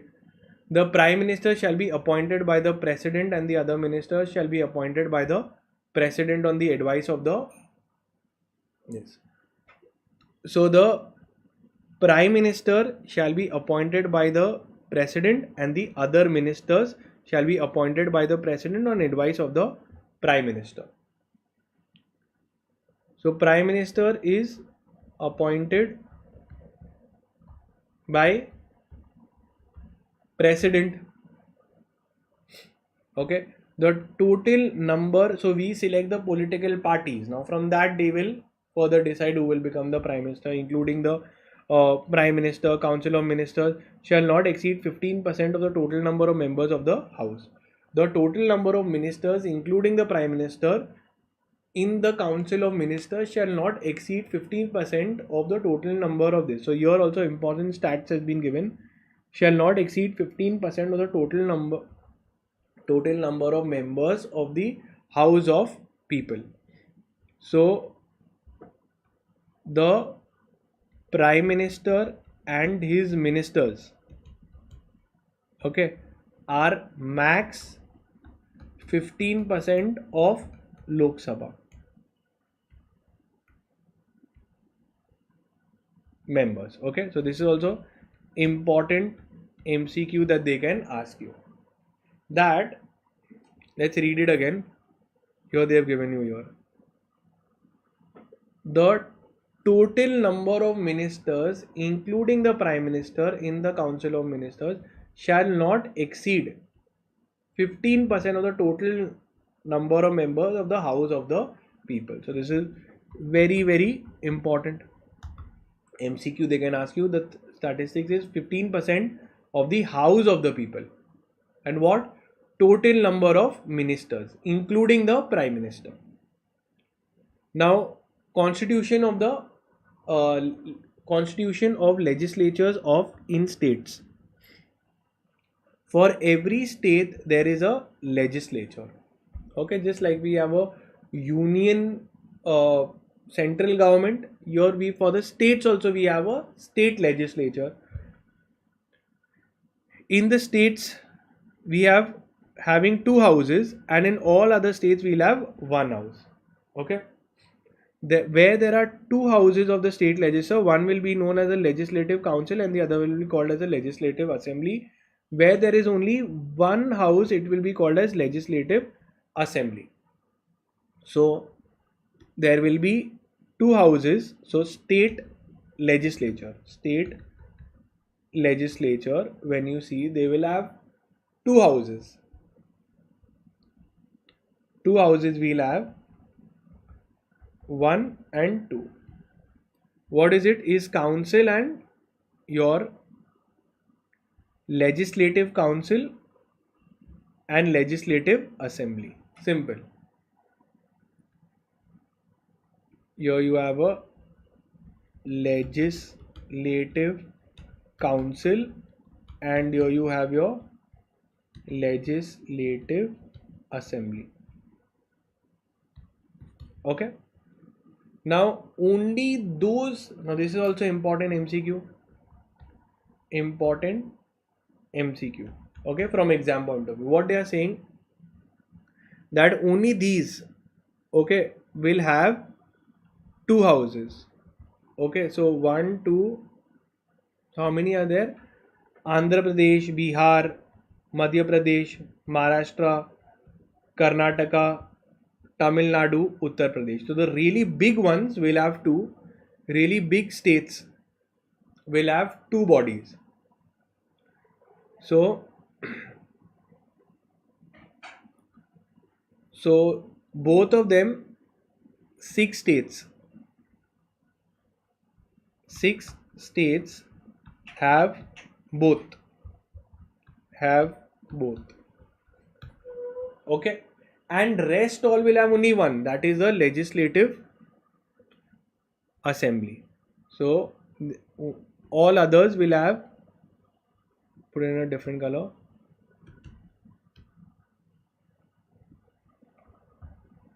all other states will have only 1 house, that is legislative assembly. Clear? So legislative council is there only in 6 states. Okay, so take a screenshot, very, very important MCQ. So legislature, state legislature have 2, legislative council, legislative assembly, but only 6 states have these 2. Rest everyone has only legislative assembly. Why these 6 states? Because these are very large in number. Okay. Now the legislative assembly of each state shall consist not more than 560 members chosen directly by election. So Legislative Assembly will have 560. LA will have max 560. The total number of the Legislative Council of the state shall not exceed 1/3 of the Legislative Assembly. Simple. So this is also important. LA will have max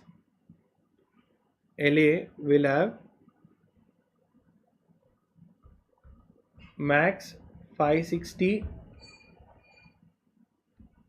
members, and Legislative Council will have max 1/3 of Legislative Assembly. Okay, so make a note of this, take a screenshot. This is important from MCQ point of view.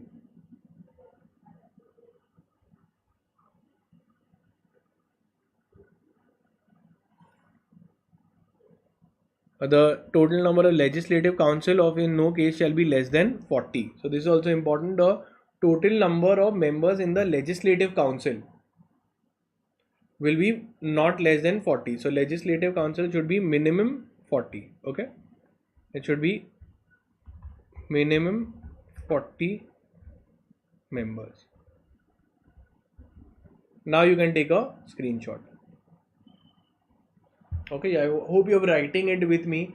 So I'm covering everything that you don't have to do anything more. Okay, great. Now let's look further. What else they have given you? Your Legislative Assembly of every state, unless dissolved, shall continue for 5 years. So the Legislative Assembly will be for 5 years from the date of appointment of the first meeting.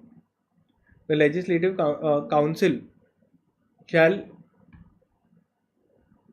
not be subject to dissolution, but as early as possible 1/3 of the members shall retire, and accordingly new one will be brought in on expiry of the second year, etc. So that rotation will keep happening. So the Legislative Council will always be there. We saw. Now here we'll do Legislative Assembly shall continue for 5 years. Okay, Legislative Assembly will be for 5 years. Tenure is 5 years. Tenure 5 years. And Legislative Council shall not be subject to dissolution. But 1/3 of them will retire as soon as the expiration of the second term, and new one will be appointed.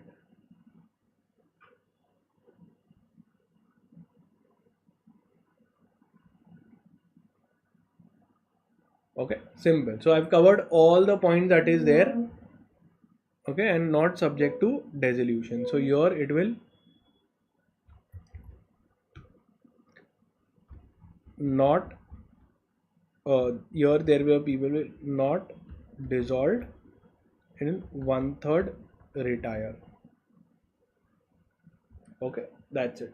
So this is your state legislature as Legislative Council, Legislative Assembly. Only 6 states have that. Rest all have only Legislative Assembly. Okay, Legislative Council, they do not dissolve, 1/3 keeps rotating, and Legislative Assembly every 5 years they will keep the accordingly it will be decided. Now we come to the governor. Now we saw for the president we had seen. Now for the governor is for the state. Always remember, governor is for the state and for the union territories.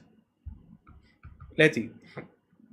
So the executive power of the state vests with the governor. Very, very important MCQ. Let's write it down. Okay. So the executive power of country is with president, and of the state is with the governor. Clear? Done. They will also have this ordinance making power under Article 123. So Article 213 talks about ordinance making power, that they can also make a temporary law till both the houses are not in session, so they can do it. And normally this will have a temporary effect within 6 weeks. Once the parliament comes together, then it will become invalid.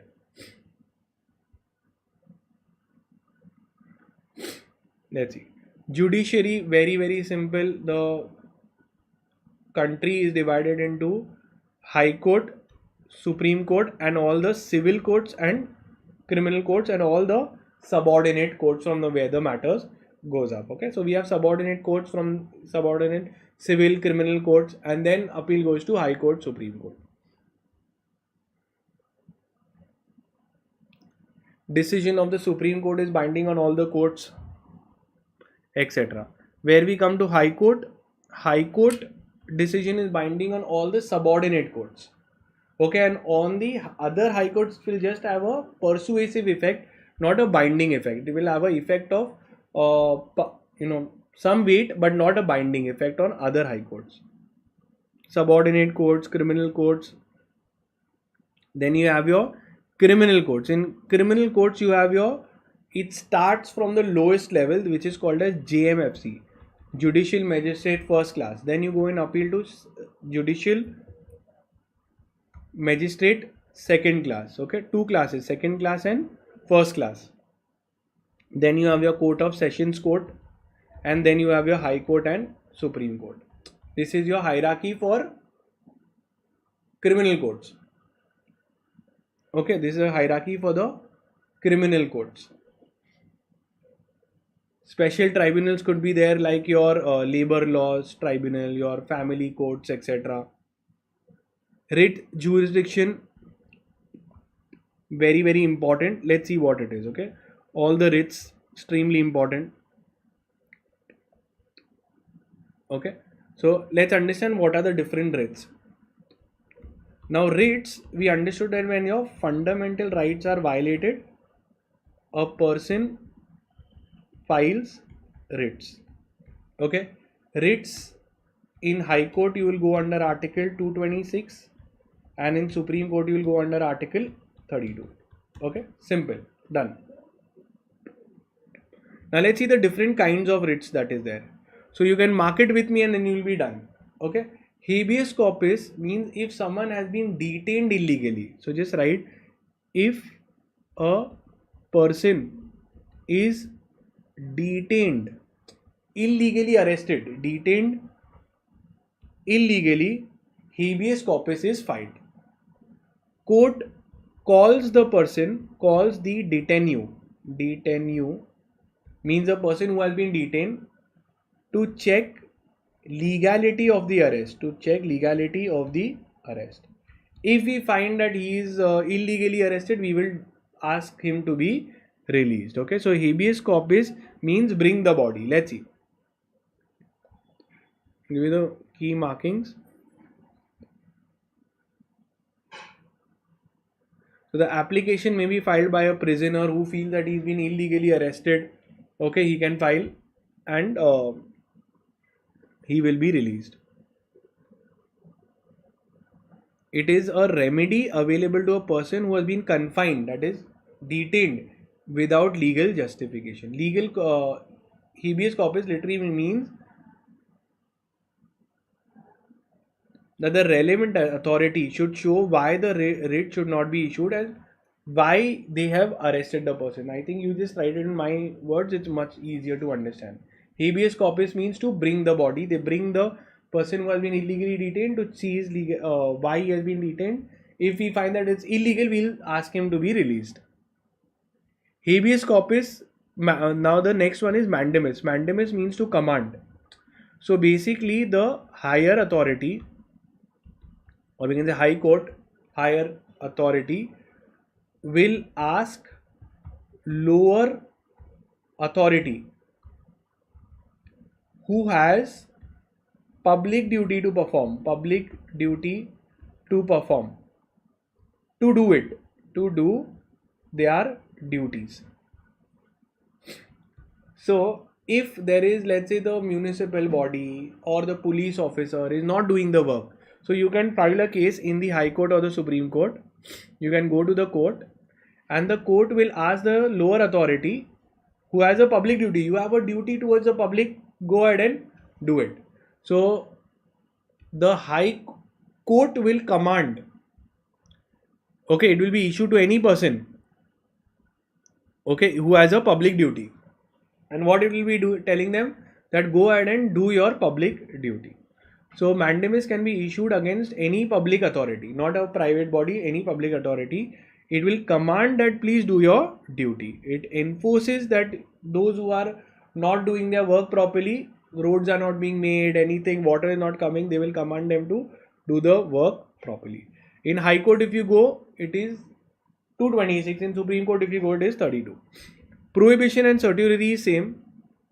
What happens? The higher court. So prohibition means to prevent. A lower court. You are preventing a lower court from passing wrong or erroneous judgment. So we'll tell my stop, what are you doing? Wrong judgment you will give. So High Court orders the lower court that you have taken up the matter, judgment is not yet given. We are stopping you from taking the matter. Now it could be if you've taken the wrong jurisdiction, beyond your jurisdiction, illegal matter, it is not in your domain, not in your territory. So the inferior court will be prevented from exceeding, Erspassing means exceeding their jurisdiction which they don't have. Okay, so here a writ of prohibition can be asked. Okay, now judgment is not yet given, so we will prevent you from passing a wrong judgment. What if the judgment is already passed? Then you will file certiorari. Certiorari is the higher court, the court squashes or cancels lower courts erroneous judgment. Erroneous judgment is cancelled. Okay, so court cancels the lower court's erroneous judgment. Judgment is already been passed. So any person who feels that the lower court has passed a wrong erroneous judgment which they don't have any jurisdiction, mean no powers only, then the High Court will squash the decision of the lower court if the lower court has gone beyond its jurisdiction. Okay, very, very important. So both of them, higher court is supervising the lower court. Here the judgment is wrong, judgment is passed, so we will cancel the judgment. And above it is not yet been passed, so we will pass prohibition. Quo warranto is if a person is holding a public office, public post, by influence, by getting political connections, etc. So any person who was affected that I had got more marks, why this person got the job, he simply got the job because he so and so's relative. So quo warranto can be filed. So quo warranto, the court will ask by what authority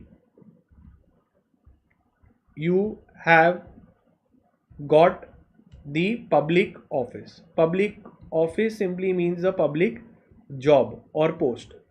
So maybe if a politician is there, he is appointed his son in a public post. So anyone who is saying that, listen, we gave the examination, we got higher marks, why we were not given? So only a person who got affected by this posting can file a case here. So it enables a person to file a case to check the legality of a person who is having a public office. It should be a public office. Okay, that post should be created by the constitution, maybe like a railway office, etc. And the respondent is ascertaining the claim to the office. The respondent means the person is saying that yes, I am entitled to this office. So we will look who is really entitled. Now constitutional amendments are there. Okay, various constitutional amendments. This you can just read, not that important. One they call it as a this one, 42nd amendment. So this is important. It is also known as a mini constitution. Here we told the word sovereign socialist was added. The fundamental duties were added. Okay, and the These were important. So fundamental duties were added by the 42nd Amendment. 42nd Amendment, it is called as the mini constitution. Important.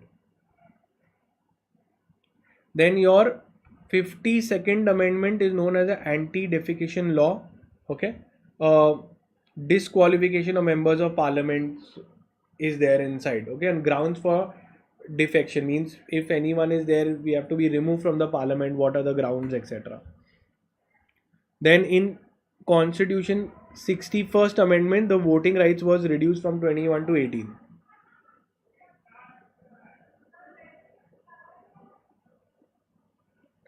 Then again your 86th Amendment, your Article 21A about the compulsory education from 6 to 14 years has been added. Then your GST amendment came with the 101 amendment. Okay. So GST was introduced by the 101st amendment.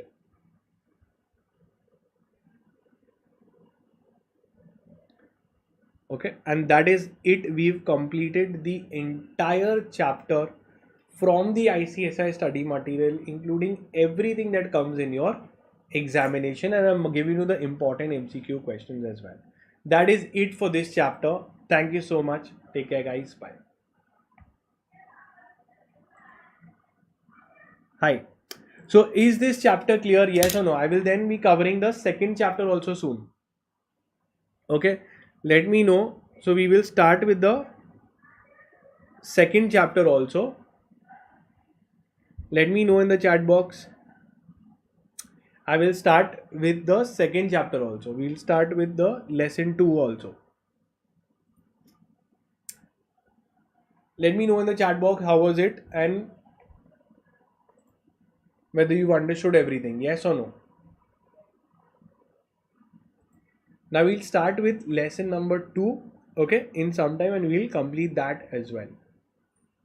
So we'll take a short break and we'll resume. And also, if you've not yet joined the WhatsApp group, you can go ahead, join the WhatsApp group, the Telegram group. All the description details are given in the description of this video. Okay.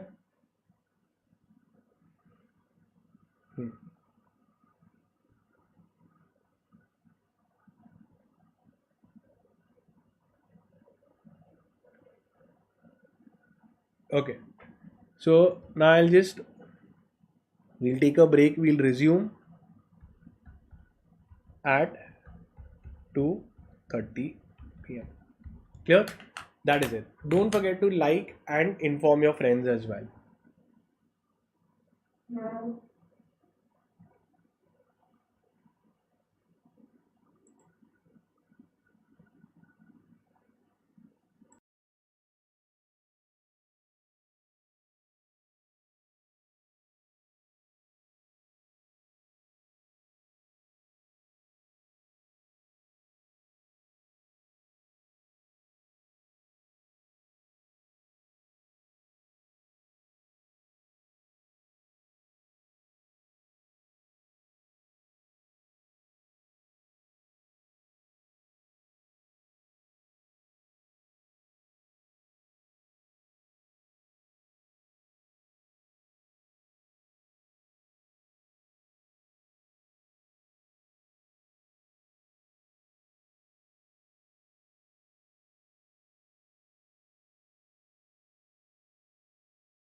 Hi.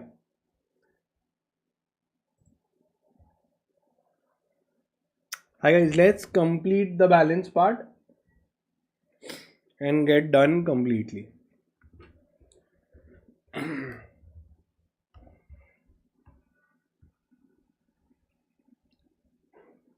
Okay, good to go. Can we start?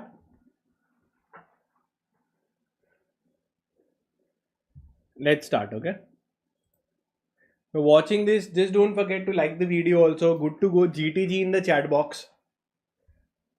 Okay, let's start. Book, pen ready. I will complete it entirely for you, and everything that comes in the exam will be covered. Okay.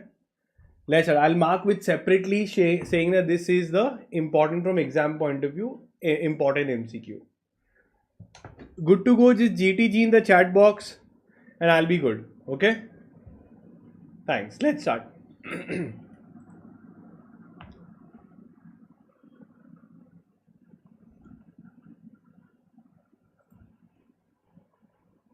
Hi, so we'll be starting with lesson 2, the elements of general laws.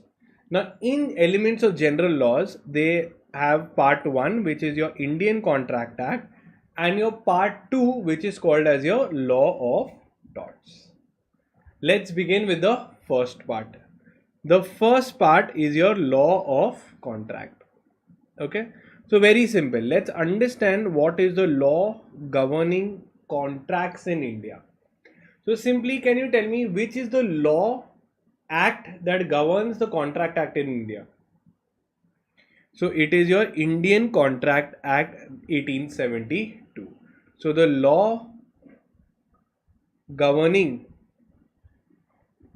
contracts in India is Indian Contract Act 1872. So if you go to see, it's a very old act, 1872. It came into force obviously in 1872, but on 1st September 1872. So they can ask you. Now, normally if I ask you what is the meaning of the term contract? So contract is basically when there are two parties, they agree on something that I will give you money, you give me goods, okay, and this want that there should be a legal binding. So in simple meaning, a contract is a agreement enforceable by law. Agreement enforceable by law. Very simple. This I believe everybody knows. Okay, an agreement enforceable by law is called as a contract. Obviously there will be two parties, okay, and they will be agreeing to do something or not to do something for the money, for consideration. Let's see. All this will be covered. Now the Indian Contract Act, I told you the act is 1872. Now how many sections are there and parts? So there are in total 238 sections in the Indian Contract Act. The first part is your section 1 to section 75, which covers your general principles of contract, law of contract. The general principles are contained in your section 1 to section 75. Rest talks about your special types of contracts like your indemnity, guarantee, bailment, pledge and agency. That is from your section 124 to 120 to 38. Now where are the remaining sections 76 to 123? So they are omitted and now separate acts have been made from that. So the Partnership Act and Sale of Goods Act was there. They have been made as a separate act altogether. So now if you go to see your Contract Act, it has part 1, which is from your section 1 to section 76, right? 75. This talks about your general principles of contract. General principles of contract. And the next part is your part 2. Part 2 talks about your special types of contracts like your bailment, pledge, etc.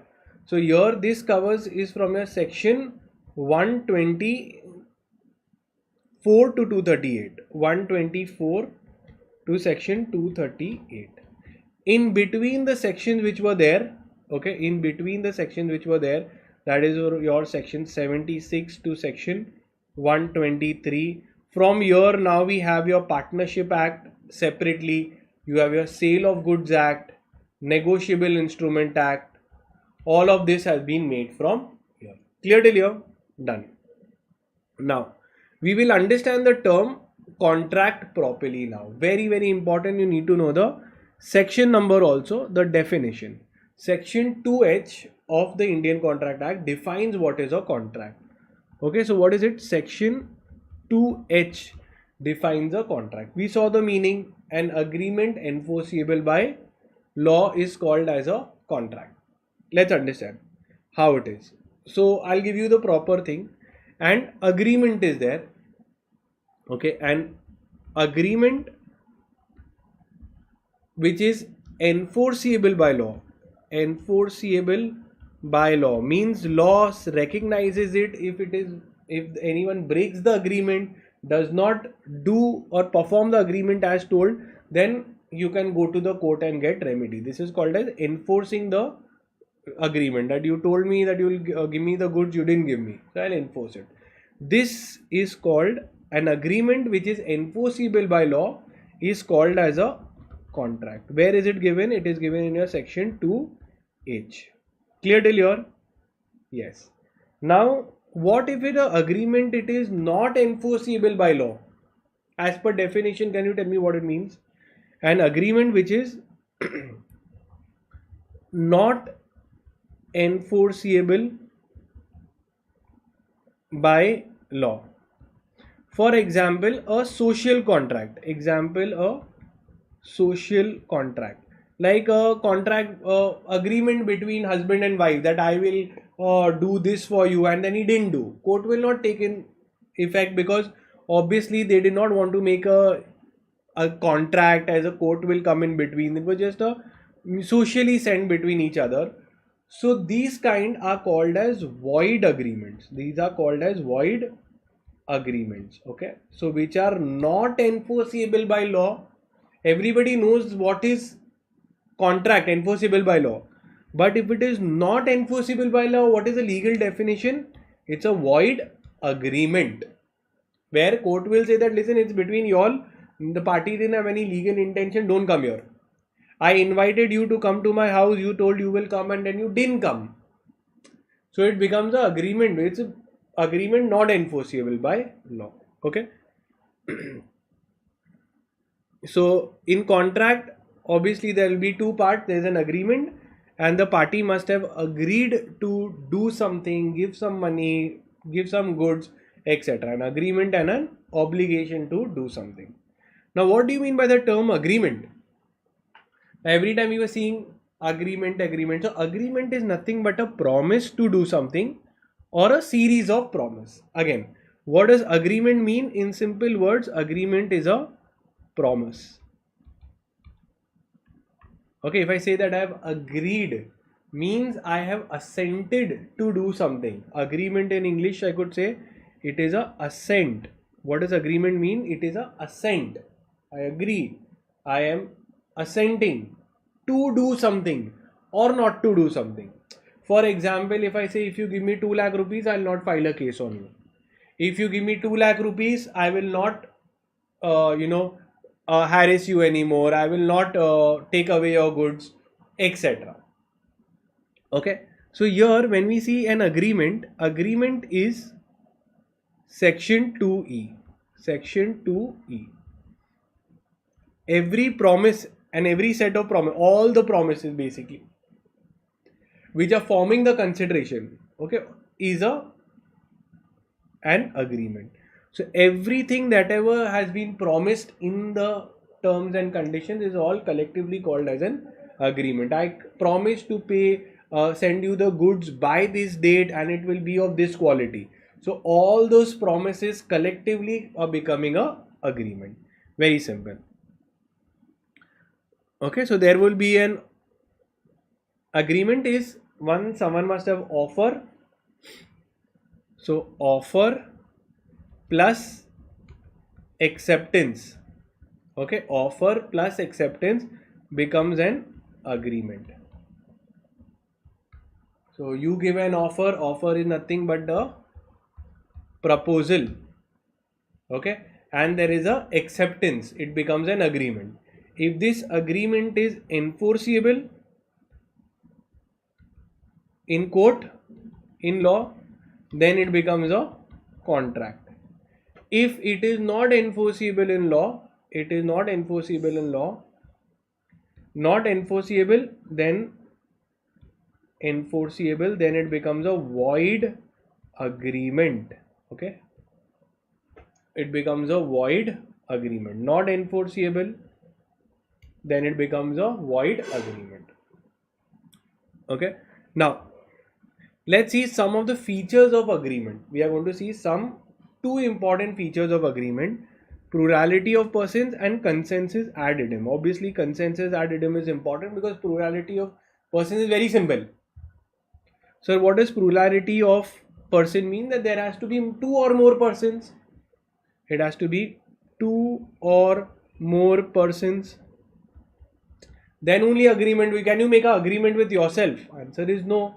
There has to be two parties, party 1 and party 2, where the one will give offer, the other one will give acceptance, and accordingly the agreement will be made. Simple, plurality. There must be two or more persons to make an agreement. Common sense. Now consensus ad idem is important. It is something like mutual consent, a mutual consent. More specifically, it is about meeting of the minds. Meeting of minds. And again, meeting of the mind in such a way that we agree on same thing in same sense. In same sense. Sir, what does it mean? For example, I will tell you that listen, Sunny is going to come to meet you. Now you are saying Sunny Leone or Sunny Deol. Which would make you more happy? Now obviously I am saying that I am going to pay you, you have to pay me 1 lakh rupees and Sunny will come to meet you. So now you thought that it is Sunny Leone, but in reality Sunny Deol comes. So then that agreement is said to be invalid. Why? Because we did not, there was no meeting of the minds. I was saying that Lucy will come to meet you. And you got all excited, and Lucy is my dog. What will you do with the dog? Nothing. Okay. So again, consensus ad idem means what? We have to agree on the same thing in the same sense. For example, I told that I am going to charge rupees 10,000 for goods in ship X. And now you thought that of another ship X, and you were saying, okay, I agree to that. So the terms, the middle thing, what we are deciding on, you are thinking of something else and I am thinking of something else. Even though we agree, but we were not thinking of the same thing in the same sense. That is why the agreement will not be there and it will be called as a void agreement. Okay. So very simple, that meeting of the minds is called as consensus ad idem. Both party must agree, okay, on the same subject matter in the same sense at the same time. Important. Okay, so this is very, very important from MCQ point of view. What is consensus ad idem? It means meeting of the minds. It means meeting of the minds. Further, now we understand that there is a agreement. In agreement, there will be parties and there will be an obligation, a legal duty to do something or to abstain from doing something. Legal duty to do or abstain from doing something. Obligation. Obligation. Let's understand very simple that there is a on Zepto or let's say a OLX. I order some goods. So this is the seller and this is the buyer. Okay, buyer made payment. this payment will be called as consideration. What it will be called? Consideration. So consideration has come.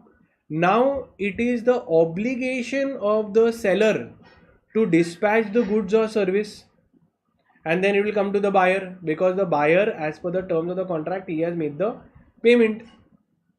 So the obligation is the duty to do something.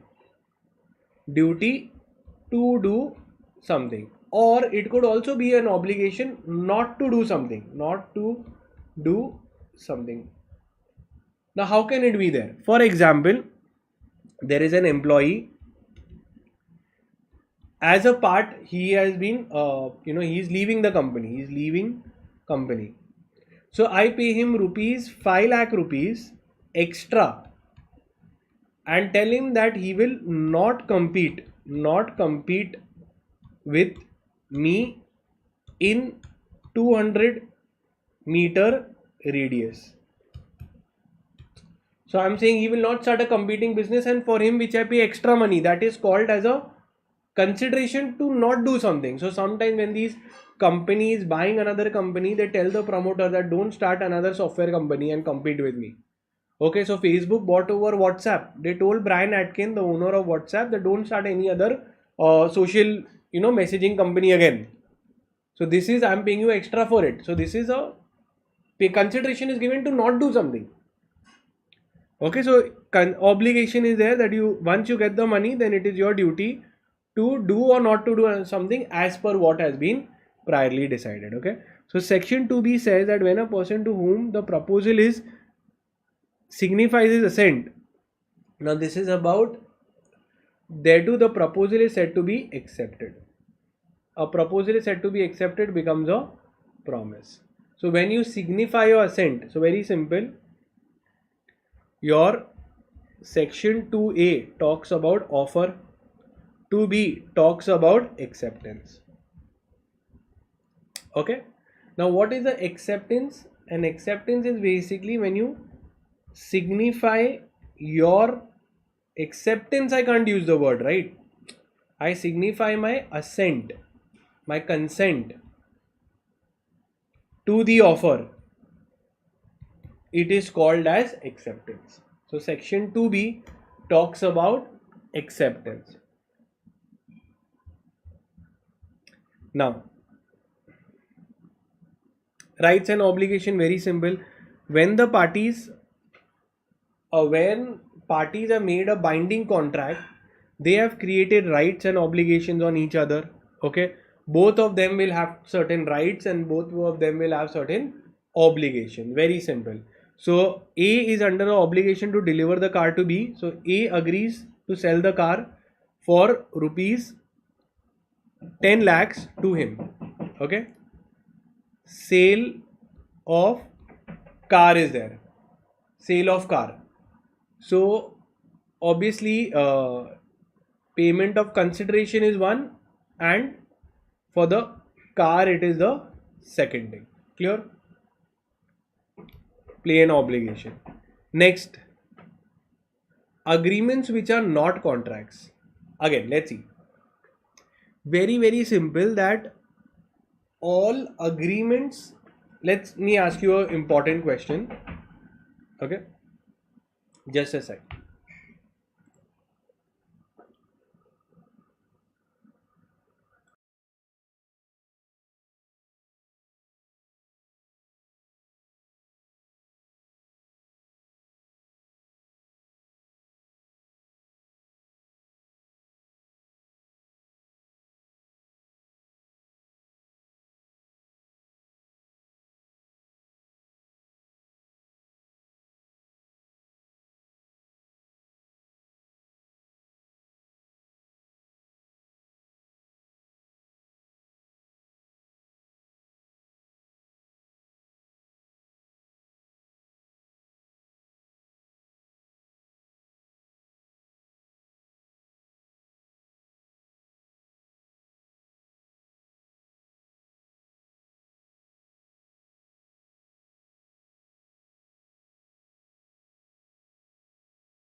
Okay, so now we'll continue.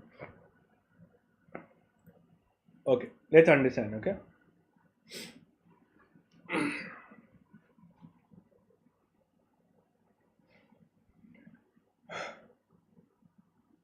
Yeah.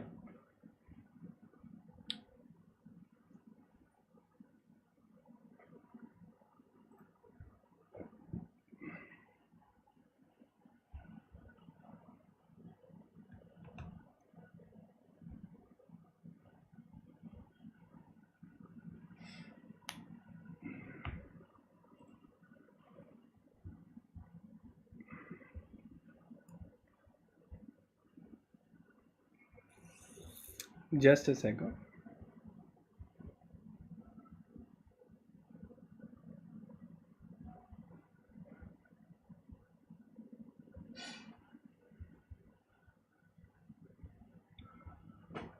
Till now, you all are understanding. Please put in the chat box. I'll be more than happy to read your comments.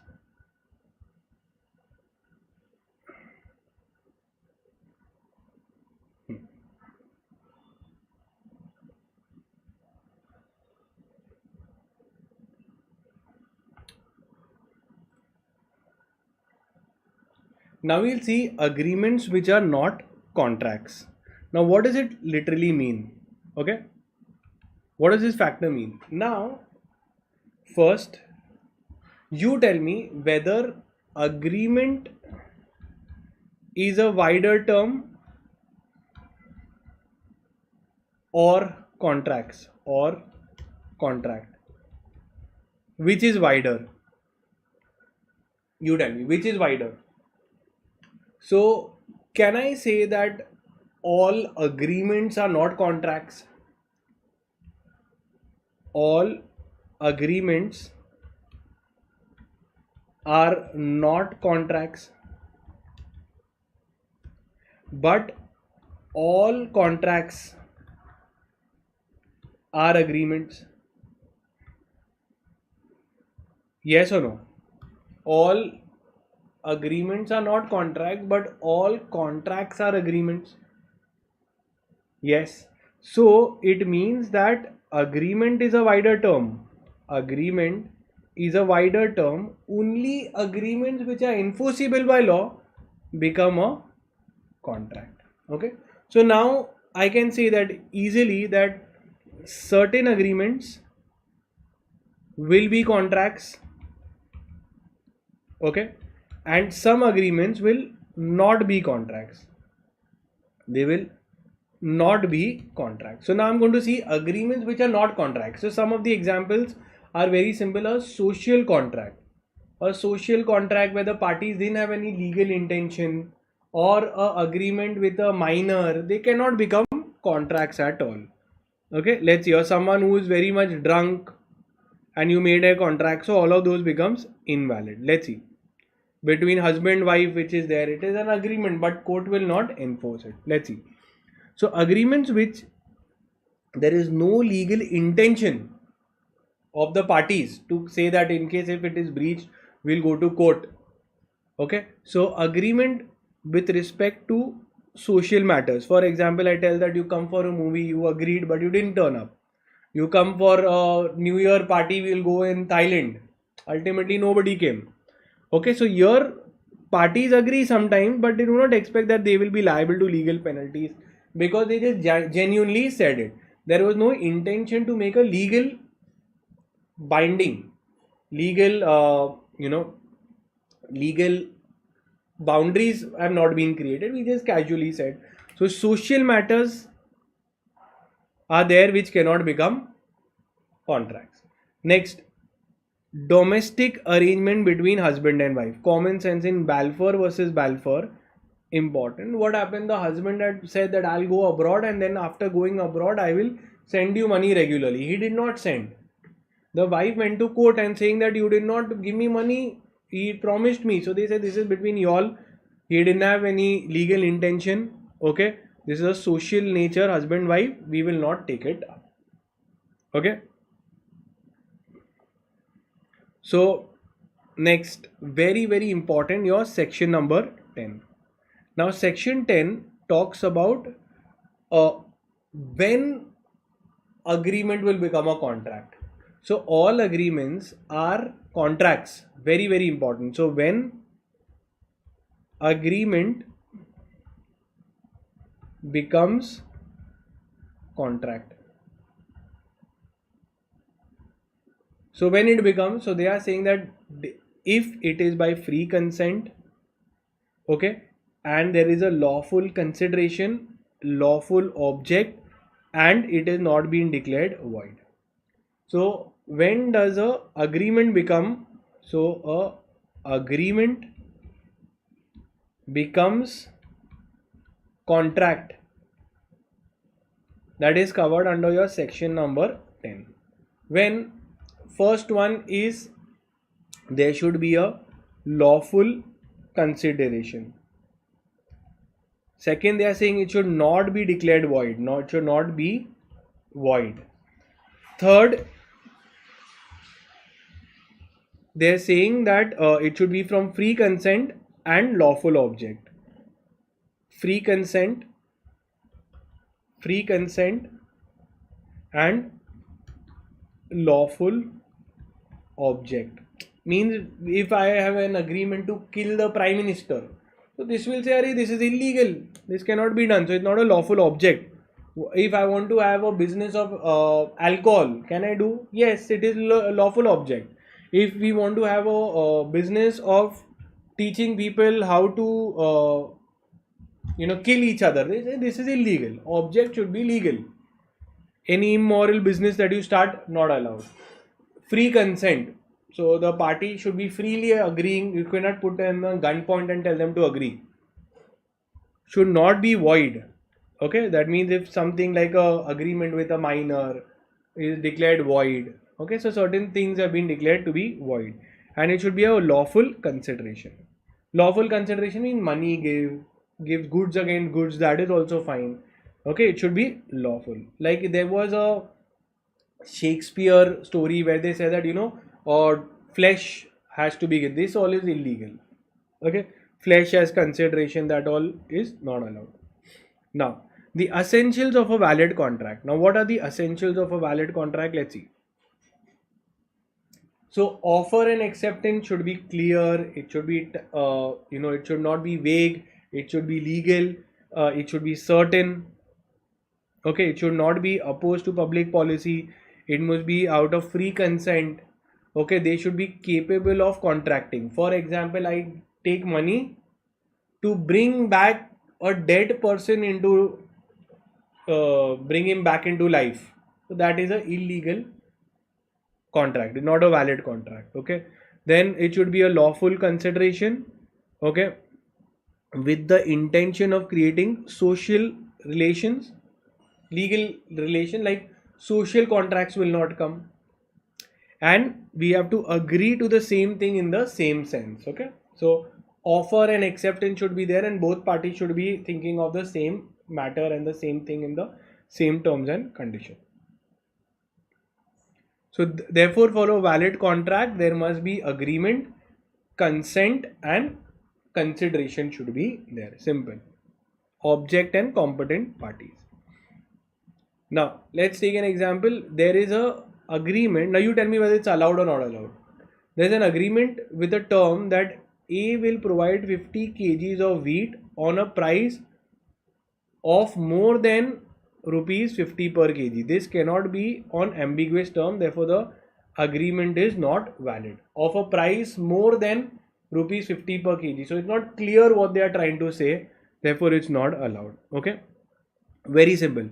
Offer or proposal is the same thing, and the other side should accept it. Very, very simple. Okay. So the word offer means proposal are synonyms. Now section 2A talks about offer. What is the meaning of the term offer or proposal? As I told you, offer and proposal is the same thing. It means offer means what? I signify my willingness to do or abstain for doing something with a view of obtaining consent, okay, from that other from the other person. Okay, the Person who is making the offer is called as the proposer or the offerer, and the person to whom it is made is called as the proposee or the offeree. Let's see, very simple. As I told you, there is an offer.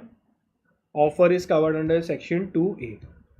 Plus acceptance. Acceptance is covered in your section 2B. Okay, 2B. This becomes a agreement. This becomes a agreement. An agreement, if it is enforceable by law, it becomes a contract. And contract definition is given under section 2H. Simple. Okay. And agreement definition is under 2E. Right? We had seen definition of agreement. It is in 2E. Okay. So agreement is 2E. Agreement definition is section 2E. Clear till here? Yes. Now, rules governing offer. Very simple. When you make an offer, what all are the rules that I have to follow? So very simple. It should not be vague. It should be clear, definite and final. Okay. For example, they've given it should not be vague. Now I give something which is very vague.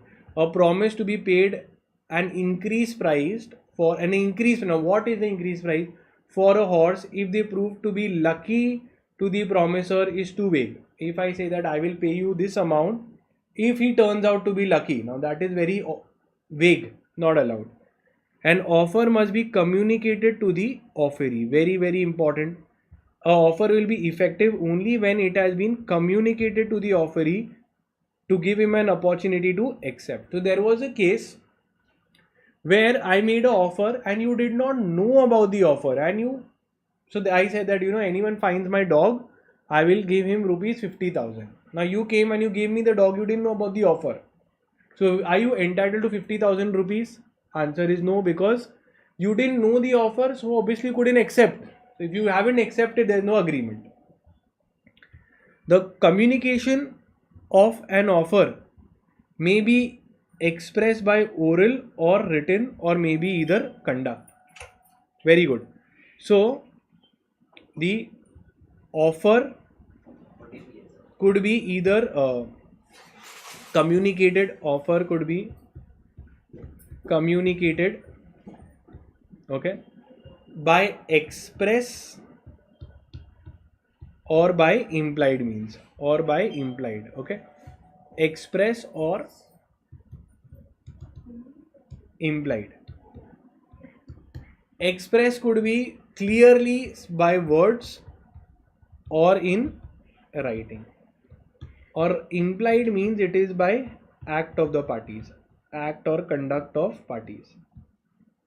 You have to imply, understood that they have offer is there. For example, if I send an email, okay, to you that I want to sell my goods to you for this much price, so it becomes an express offer if I give an email. If by words I say aao le lo, come take the goods, I'm selling it.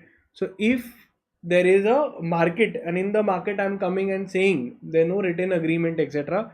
So this is a oral offer. Okay. Now by conduct of the parties, imagine in the supermarket you walked in, you took a particular chocolate bar, you take and you ate it. It is implied by your conduct that you have accepted it. When the taxi is there, they put on hire. They have not spoken, neither have they written, but by conduct of the parties it is there. If in the bus you enter in, you have not said anything, he will directly give you the ticket.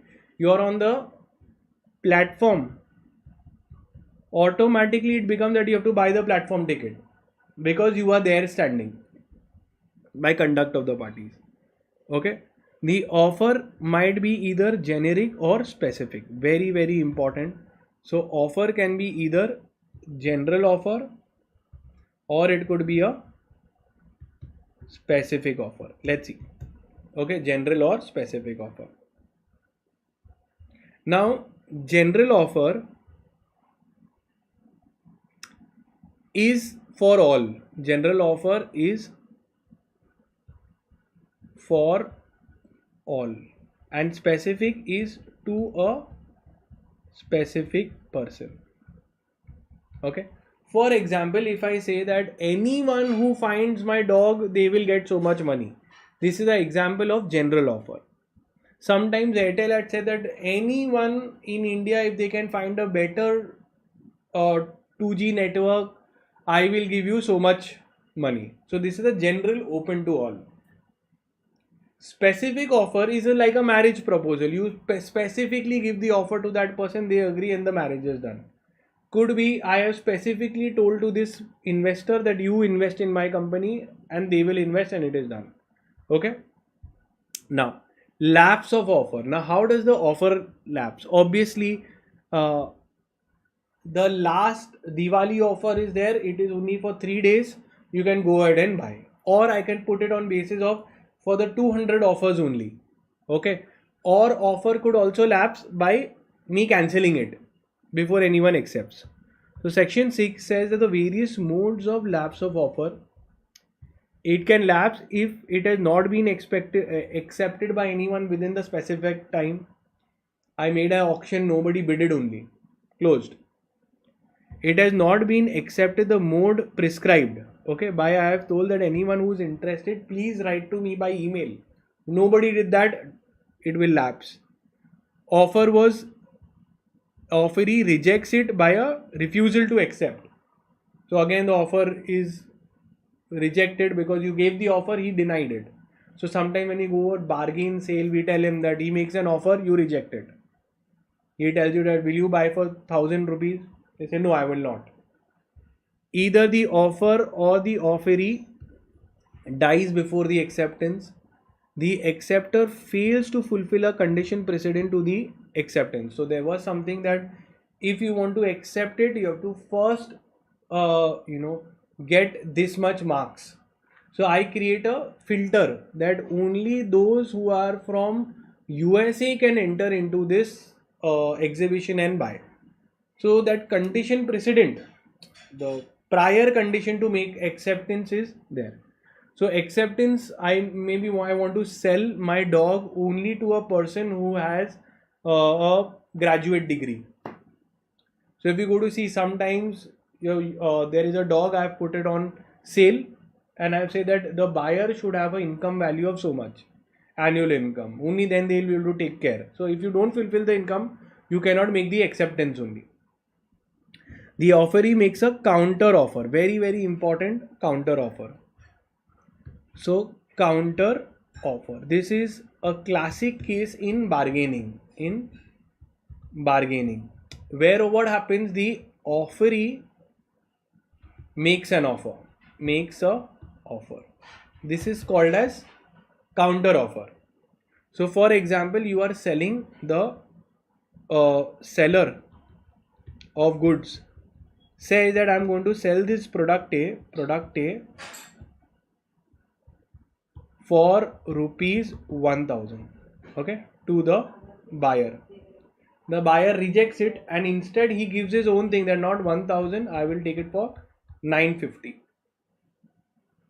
So this, when the buyer makes an offer that I will buy for 950, this is called as a counter offer. Counter offer means that the initial offer is being rejected and I am giving a new offer. Very, very important. So with the counter offer, the first offer gets rejected.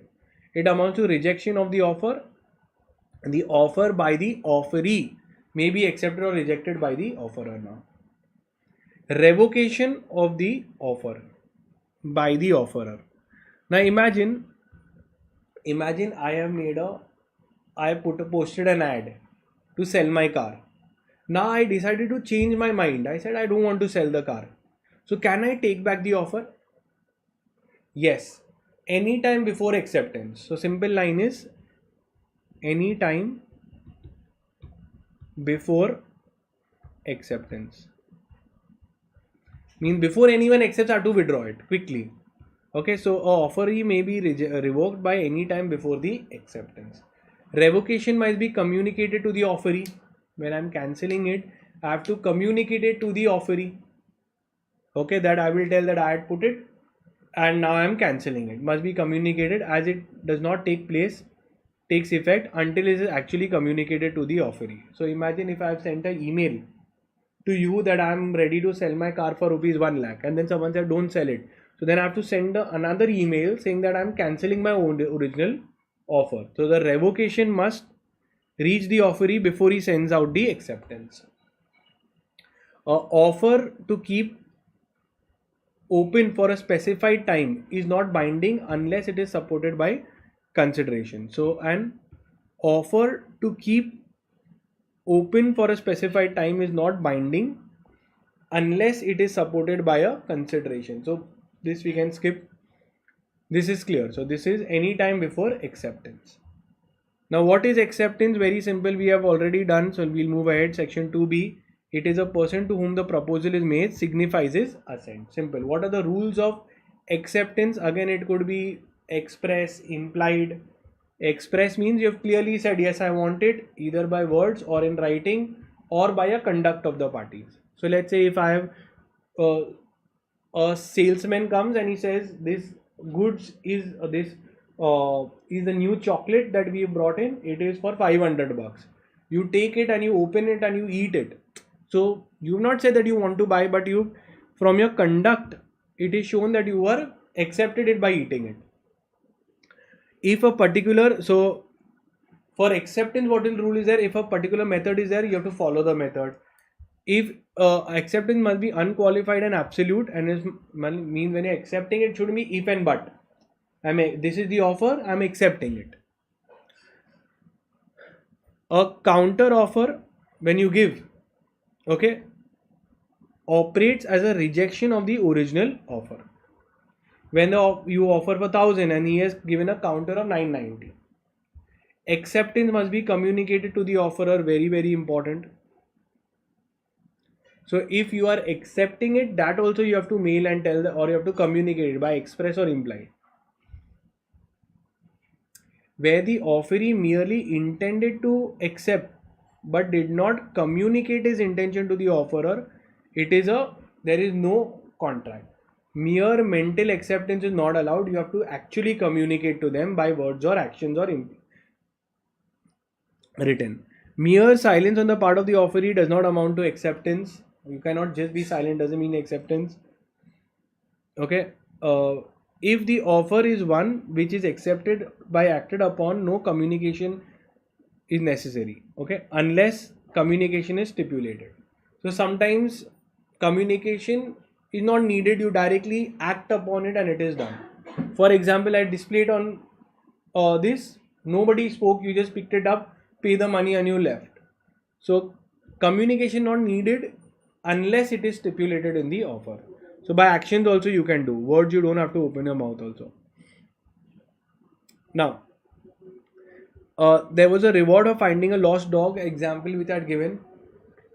The offer is accepted by finding the lost dog after reading about the offer, and it is unnecessary before beginning to the search of the dog must give the notice of acceptance to the offerer. So basically, simple point, you have to communicate your acceptance to the person and inform him. Acceptance must be given with a reasonable time and before the offer is there. So it should be done within the specific time period. Simple. Now contract over telephone. What they are saying, very simple.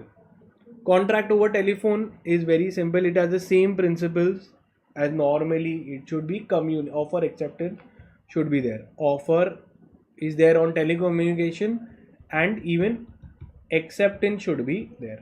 Now they are saying that for any reason that the telephone line goes dead, okay, if the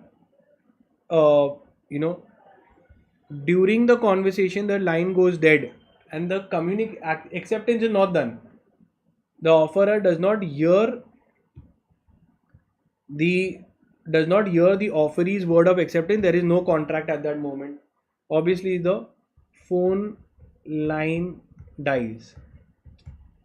before acceptance, there is no contract. Simple, okay? But if he calls back and he says that I had heard your offer and I am accepting it, then it is allowed, okay? So then the contract is completed. Kanhaiya Lal versus Dinesh Varchandra. What did he say? That if the whole conversation is repeated and the offerer hears and understands the words of acceptance, the contract is completed. Simple.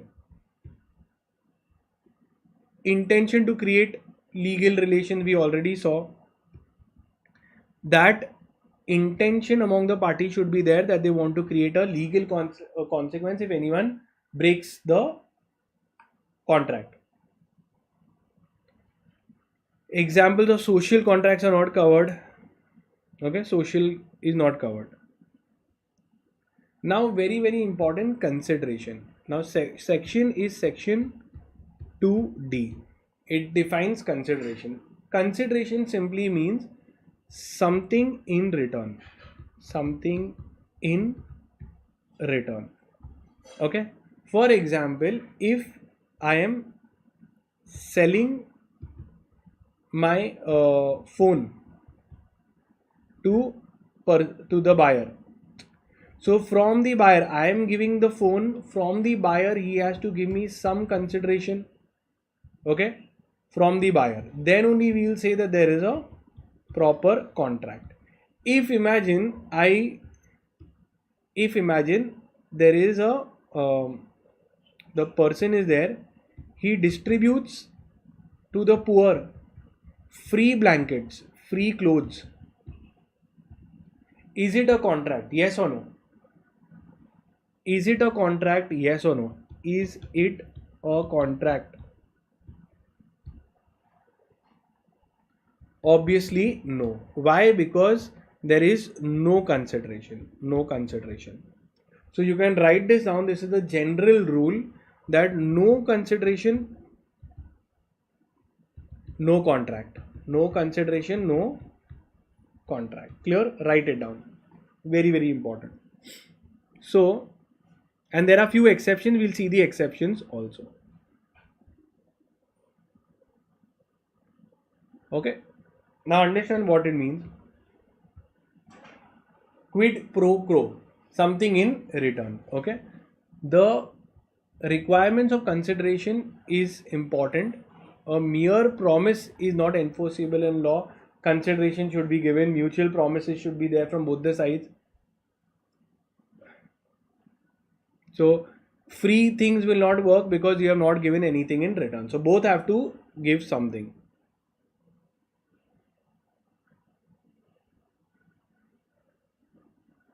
So either you give something or you don't do something. So as we see in section 2D says, when at the desire of the promisor, okay, the promisee, so that promisor is the one party, the other party has done something because you are told promise me something, or past, present, future. So consideration covers, there are few exceptions which we'll see, few exceptions to no consideration, no contract, we'll see. Before that, what they're saying, that consideration, your consideration could be past, present, or in future. Okay. Now when I say past consideration means what? That you have made a prepaid. Now if you have a prepaid mobile phone, you know that you pay it and then you get the service later. Maybe if you go in a restaurant, okay, restaurant you go, you pay the money and in return you get the foods. In future means what? The consideration will be paid in future. For example, like in some places you get the service first. Okay, let's take a restaurant. You pay the money, and this I'm talking of fast food joint, where you pay the money, one hand you take and one hand you go give. This is like a STD phone booth. Pay the money, you get it immediate basis and you finish it off. You go to buy clothes. You buy the clothes, you pay the consideration and you leave. Your future consideration could be a days after. So let's say days after, let's take an example. where you have a postpaid bill. Postpaid. What happens? Or in offices, what happens? You get the full water supply, in the end you pay, settle the electricity bill. You get the full month electricity, in the end you pay the bill. Okay, so this is called as past, present, future. So which has abstained means you have done something or abstained from doing. You does or abstain is present, and promises to do or abstain from doing something, it is a future. So consideration simply saying that it covers past, present, future. Now we see the fundamental principles of consideration. First very important thing is consideration should be at the desire of the promisor. At the desire of the promisor. Section 2D. Let's see. That the consideration must move at the request of the promisor. One party, there are two parties, so one party has told, and on basis of that you've given me the money. So whatever it must be done, it must be at the desire of the promisor and not voluntarily and not at the desire of a third person. If A rushes to B's help house on fire, there is no consideration but a voluntary act. But if A goes to help B at the request of B, then it's a good consideration. B did not wish to do it gratuitously. What does it mean? That if you did it by yourself, then it is not covered. I have told you that do this, then I will pay you this amount, then obviously the consideration is to be given. Okay. Next is consideration may move from the promisee or any other person. So obviously you have joined the classes, but the consideration has not come from you, might have come from your parents. Okay. It can even come from a consideration or stranger also. For example, I have paid the money and I have told this poor person give him food. So it is a contract between me and him. Beneficiary is the poor person. Let's see this case. Chinaya versus Ramaya. Very important. A lady by a deed of gift made over a certain property to the daughter directed her to pay an annuity, means annually pay some money to her brother, to the lady's brother. Okay, as had been done by the donor herself before. So she used to do it, and now she's telling the daughter that I am giving you the property, but please pay him some money. On the same day, her daughter executed in writing in favor of the donor's brother, agreeing to pay the gratuity. Afterward, the daughter declined to fulfill the promise to pay the money to the uncle, that there was no consideration moved from him. That why should I pay him? He didn't do anything to get this constant money. The court held that the uncle could sue even though he had not paid the consideration received from his niece. The consideration was from the mother was sufficient. Okay. So in Chinmaya versus Ramaya, I'll explain the case. Very nice and interesting case. In Chinmaya versus Ramaya, what happened is there was a mother's brother. Okay, and then the mother's daughter was there. So the mother gave the daughter a conditional thing that you will keep paying rupees X annually to him.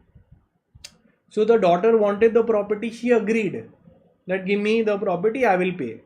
Later she denied that I will not pay to the brother. What did he do to get? I got this property from my mother. Why I should pay him?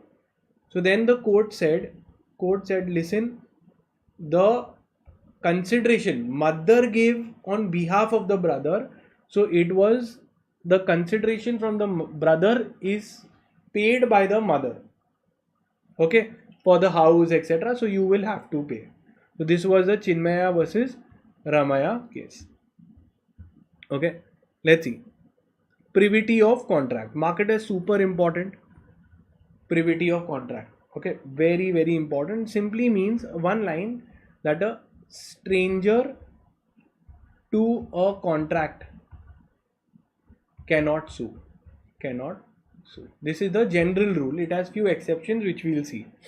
Privity of contract means what? A stranger to a contract cannot sue, and for which there was a case called as Dunlop pneumatic tires versus Selfridge. Very very interesting. Let me explain the case. So in this Dunlop case, what happened is, let's say there was a manufacturer, there was the wholesaler, Mr. Y, wholesaler, and there was a retailer. There was another guy who was there who is the retailer, Mr. Z. Mr. Z was the retailer. Okay. Now what happened is, there was a contract between the manufacturer and the wholesaler.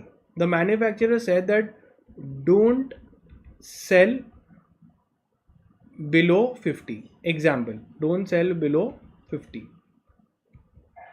So the wholesaler said, okay, I will not sell below 50. Then the wholesaler also told to the retailer that don't sell below 50. So the manufacturer was happy. He was like, okay fine, my product is not going to be sold below this price, but the retailer sold below 50. So now the X wanted to file a case on Z. X wanted to file a case on Z. Can he file a case? Answer is yes or no. So the answer was X cannot file case on Z. Why? Because contract was not with him. Okay, it is only Y who can file a case. So in contract between Z and Y and Z, X is a third party. So third party to the contract cannot sue. So the agreement was between these two. So if this agreement is breached, only X can file a case, Y cannot file a case. Clear? This is what it was put in the Dunlop case. Okay, that D supplies tires to Z. So the same point has been put, that he could not file a case because of privity of contract. Now, coming to kinds of consideration which we have seen above also, can you tell me the the section for consideration? It is your section 2D. Now consideration could be past, present or future. Past, present or future consideration is also allowed. So if I am making a prepaid mobile phones are also allowed, postpaid are also allowed. That scratch card, you put it now, you get it now, that is also allowed. Rules for consideration, very very simple. It should be legal, it should be clear. Okay, it should be valuable consideration. Okay, mutuality, each party should do something. So both the parties have to give something, must be real, not vague. The consideration may be an act or an absistence, means to do or not to do something. So act is you will do, I will sell the goods. Absistence also it's covered, where you will not do, you will not compete with me. Okay, now may have some value. Okay, consideration should have some value. It must be lawful. Okay, consideration must be more than, yeah. Now this is very very important when consideration is not required. Okay, so very very important. This is the exception to the rule. Exception to rule: no consideration, no contract. No contract. Okay, no consideration, no contract, the exception. Let's understand what it is. So normally for every single contract consideration is required, but there are exceptions where an agreement can be made without consideration. Let's see. First one, if 1, 2, 3, 4, 5. Okay. So if it is out of natural love and affection between the parties, so if it is by your mom wants to gift your house to you, so it is out of natural love and affection. Example, gift under law is valid. Second, to compensate a person who has already done something for you voluntarily. For example, the house was on fire and some person voluntarily went and took efforts for you. Okay, and he tried to take care of your full family, etc. For 1-2 days they took care, they did, and then you came to know this person really put in efforts. I can pay him money, and it is a legal contract because he has already done something for me voluntarily. So it was a compensate someone who has already done. So he has already done something. So when let's say you were young, you realize that someone has taken a lot of care for me, and now when you grow up you make an agreement, I will keep paying you 5,000 rupees per month. They don't have to do anything in return because they have already done. So that is also covered. With time barred debt, write the line. Okay, example is time barred debt. What are you writing? Your example, time barred debt. Now what is a time barred debt? For example, someone had given me a loan and I could not repay the loan, and the time to go to the court is over. I told him, please don't go to the court. 1 year time is the time limit is there for you to file a case on me, but I plead that don't go. So the debt became barred by law. Limitation period is there for time limit. The time limit is crossed. But I realized that it's my moral responsibility to pay you. You had given me a loan and now I want to repay it, even though you cannot enforce it by court because that limitation period is over. I will pay it. Then comes agencies, does not require any consideration. So for example, agency gets created automatically only. I go and tell principal agent relation, I go and say please go and keep it there, you become my agent automatically. Okay. However, for commercial agents we know that consideration is there, but here they are saying that it is not needed for consideration to be there for agency contract. So in agency contract is not needed. Last, in case of a gift, actually no consideration is necessary. So just like love and affection, here maybe I want to give to someone else also. Example, gift, no consideration is needed. There is no nearness of relation. Okay. So maybe I'm giving a gift to third person, who is not my blood relation or anything. For example, I want to give charity to religion. Done. Okay, that can also be done. So trust I have created a public trust in the benefit of any government. So many times people give for religion and they go away. Flaws in contract, very simple. When I tell you flaws in contract, when a contract is not valid, if it is a void agreement, not enforceable by law. Okay, if it is voidable, and the third one is a party may be compelled to pay damages to the other. So we'll see if there is any flaw in contract, what are the remedies. So there may be circumstances when a contract under these rules may still be valid because there is a flaw, vice versa. As a result of the flaw, the agreement is not real one. Then there are 3 remedies. Basically they're talking of 3 remedies. You can make the contract void, you can ask for compensation, damages, and you can treat the agreement to be void. Okay, so simple point what they are saying here, that if a contract, okay, is flawed, erroneous, so you have three options. The first one I believe everyone will do is claim damages. Second one, what you can do, you can say that declare it void, that listen, this guy fooled me, I can file damages and I can declare it void also. And third, they may give the aggrieved party an option to make it valid, so they get a voidable where they can make it valid or invalid. So basically, if there is an undue influence, some contracts can be made void by default if you've entered into someone with a minor. Contracts with minor are void. So that law will say that if this is flawed, you made a contract with a minor, it is void. Voidable sometimes if it is, let's say,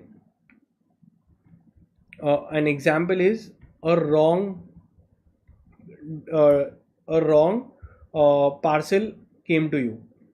So now it is up to you. If you want to keep the parcel, pay the money, or you can declare it that you don't want it. So it is up to you.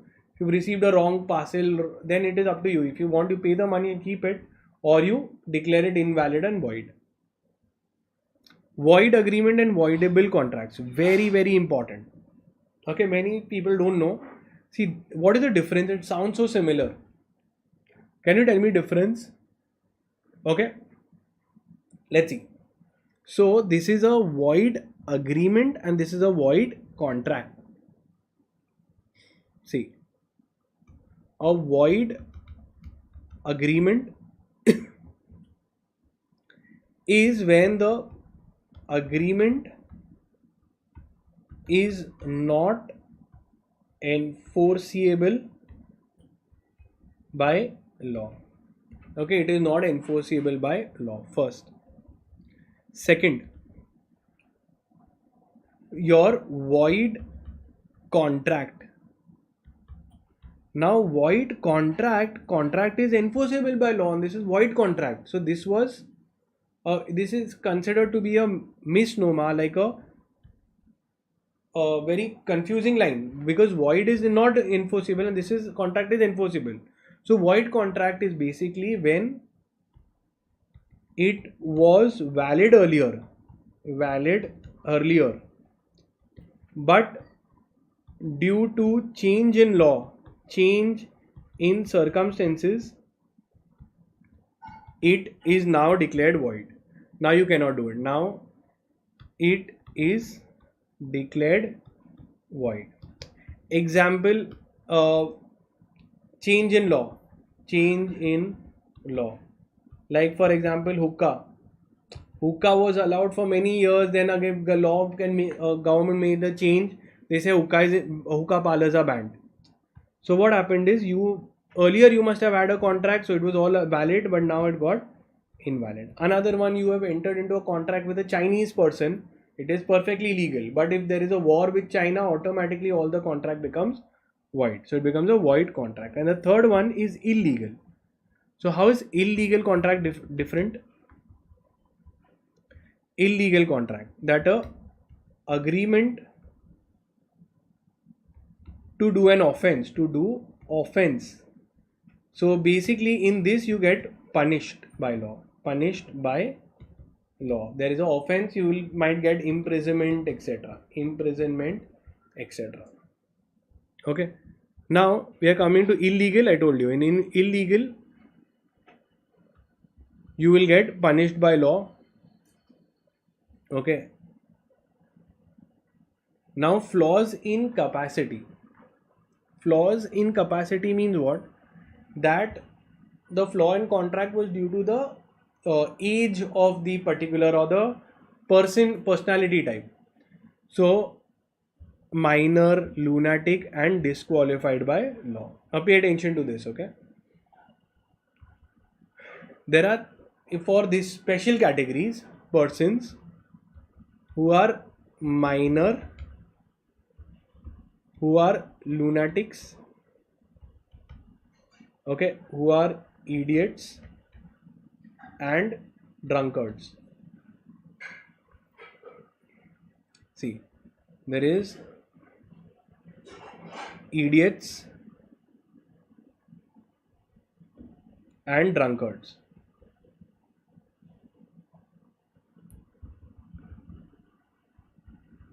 Okay, let's understand what is the rules for them. A minor, whether they can enter into a contract. Can a minor enter into a contract, yes or no? Okay, so a minor, if he enters into a contract, it is void. However, for benefit of minor, contract can be done. Okay, for the benefit of minor, you can do it. Second, lunatics. A lunatic gets a lunatic strokes. Lunatic strokes.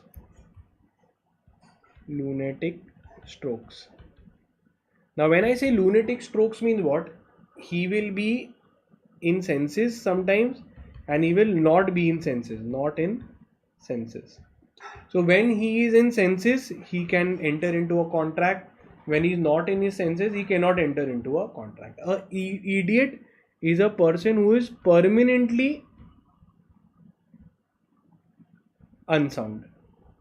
So a person who is permanently unsound can never enter into a contract. Benefits of minor, it is allowed. Drunkards also same. When they are in their senses, when they are able to understand the contract and the the conditions and the obligations of law, then it is fine. Or it is not in senses, then it is not allowed. Clear? Now, lunatic agreements, I told you, same. Flaws in consent. Now, flaws in consent means what? Flaws in consent means the consent was not taken properly. It was simple line. It was not free consent. When I say it is not free consent means what? It has not caused by coercion, undue influence, misrepresentation, fraud or mistake. So it is not caused by coercion. Coercion means force. Undue influence means someone is using their trust and misuse of their undue means unfair influence they are having. Teachers, your certain religious gurus, misrepresentation, fraud and mistake. So then these are called as flaws in consent. Let's see each one. See, willful misrepresentation. So let's understand that flaws in consent means free consent is one in which there is no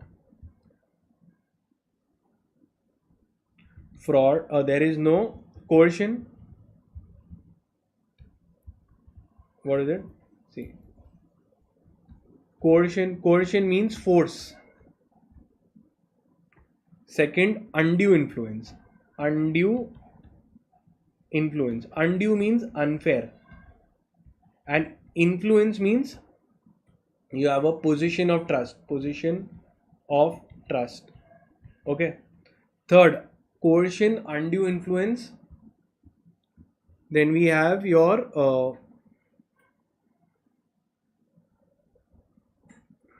two kinds of misrepresentation. Okay, now you have a innocent misrepresentation.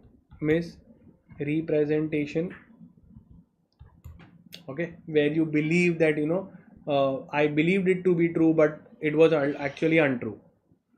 And willful misrepresentation means is called as fraud. Okay, and lastly, mistake, where it was a mistake of both the parties, etc. Mistake. Okay, mutual mistake or one-sided mistake. Let's see. Okay, so what does fraud mean? Section 7 of the Contract Act means fraud means intentional deceit. Intentionally you are deceiving someone with the intention to fool the person. Fraud is an untrue statement made knowingly. Okay, it makes the contract voidable. It makes the contract voidable. Voidable means what?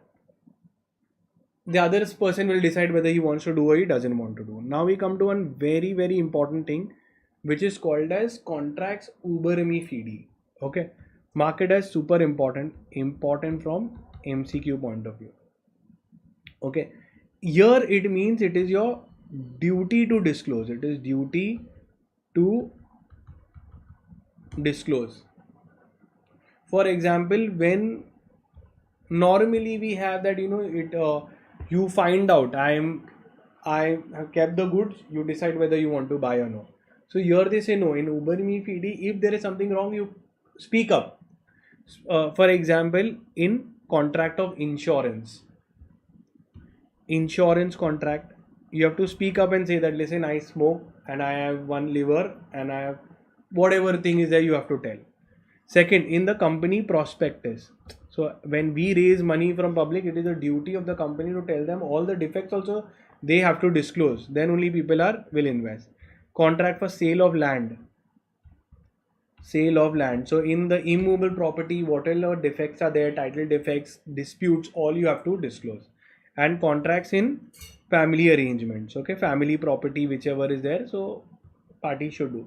So family arrangements. Okay, all this has to be disclosed upfront. It is a special duty to act with utmost good faith and disclose all the material facts. Coercion, as we saw, is threatening to do something which in the Indian Penal Code, that if you don't sign the contract, I will punch you, beat you, kill you. So this is a coercion. So it is called as force. By force. Okay. Next, undue influence. Now section 16. Now we will see section 15, 16, 17, 18. Undue influence simply means that you have a unfair position of trust. You have an unfair position of trust. When you misuse that unfair position of trust you have, and when you misuse it, it is called as undue influence. On whom you have done the undue influence? For example, you have a dominant position. There is a religious person, a religious guru. You really believe him, so he has a dominance over your mind to use it, and he uses it for the unfair advantage. So then it becomes voidable, and whatever payment you've done, you can ask it back from him. Okay, so example, there is a religious guru.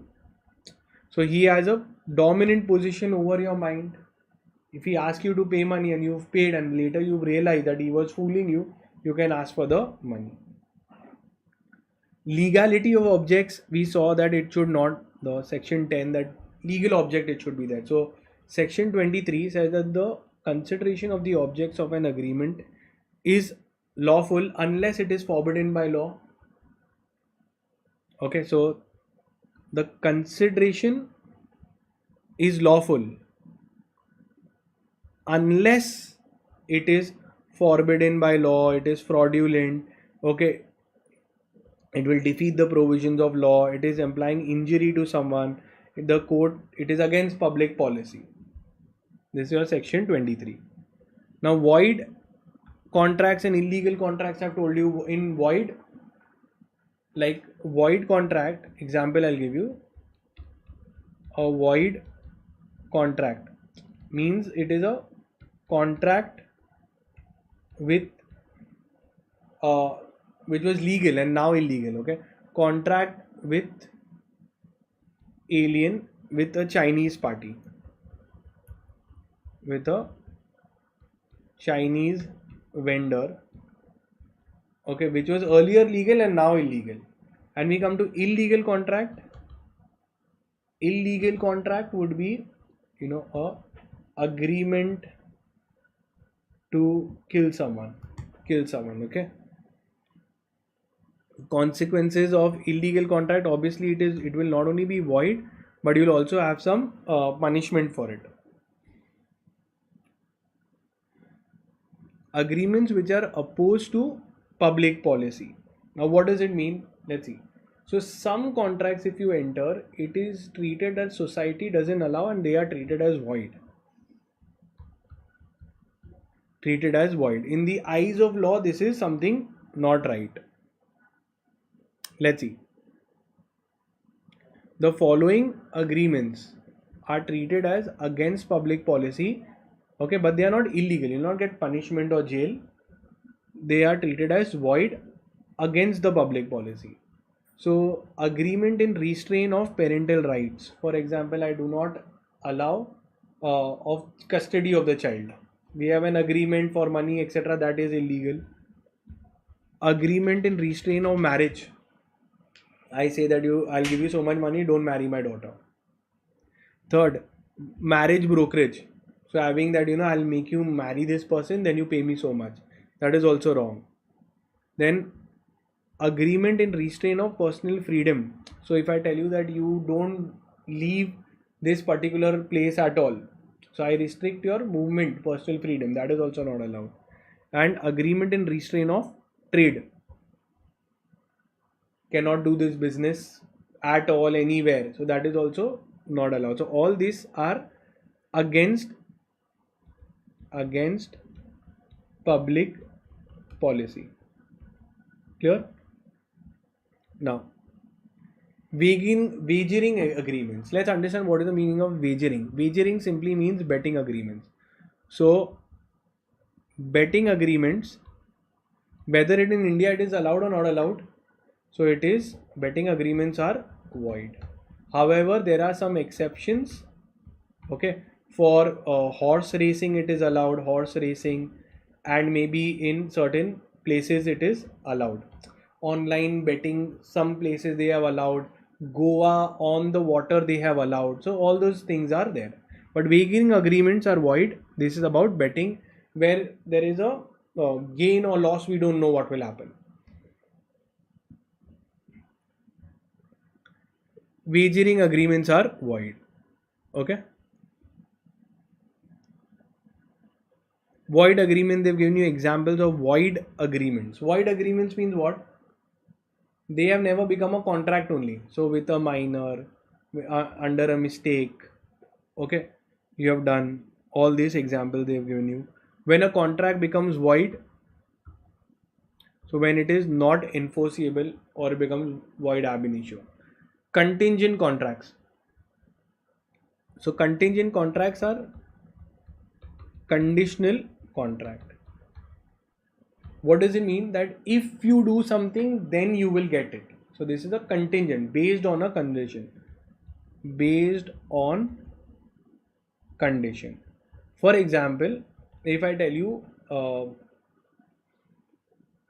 let's say it is based on a condition. Let me give you an example that get 65%, then I'll buy a bike for you. So what is this? An example of a conditional contract.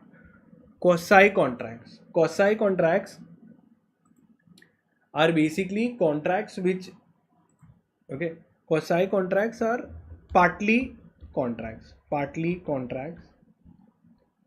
Let's understand. They do not fulfill all the conditions of contract, but still law has regarded them as legal. Okay, so this is there. Like for example, if a person is there of a finder of lost goods. Now if a person has found lost goods, it is by default we'll believe that he is a custodian of your goods and he should return it. So even though there is no contract, law puts a contract responsibility on him, that is your obligation to return the goods of whom it is there, or at least take effort. Then we come to another thing which is called as discharge or termination of contracts. Okay, termination of contract. So termination of contract could be in a good way, by performance and mutual consent. So happily it has happened. Second, sad is basically where it has been breached, someone has violated the terms and conditions. And the last is lapse of time, operation law, impossibility.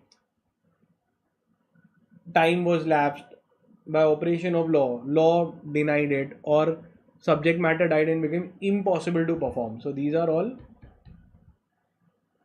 this is how it terminates, all different things. Discharge by impossibility, for example, the subject matter died. Example, the subject matter is destroyed. I was going to sell a horse and the horse only died. So now it is impossible to perform the contract.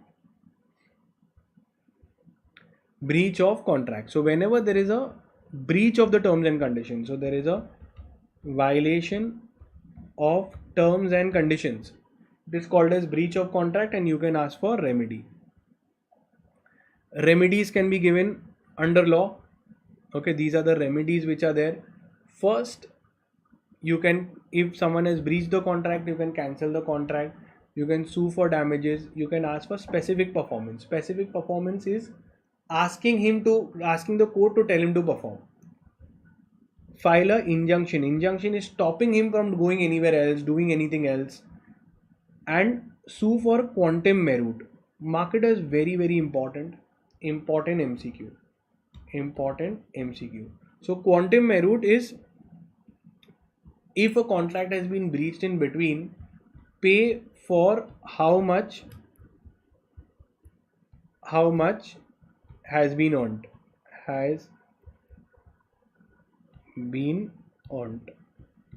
Okay, for example, if I told you to write 5 articles and you've written 2 articles only, and then we cancel the contract, so at least for 2 I have to pay you, for the others I won't pay you. Okay, now we'll see the other special types of contracts that are there.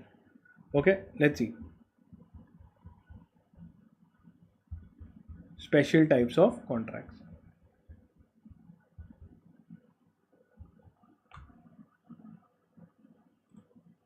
We'll just take a 5-minute break and we'll come back. Okay, 5-minute break and come back. Till here you tell me if you all can understand everything, yes or no. 5 minutes and we'll be back.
Hi. So am I audible? Yes. So we'll quickly start and complete the balance part also. Let's begin.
Let me know in the chat box if you all can hear me.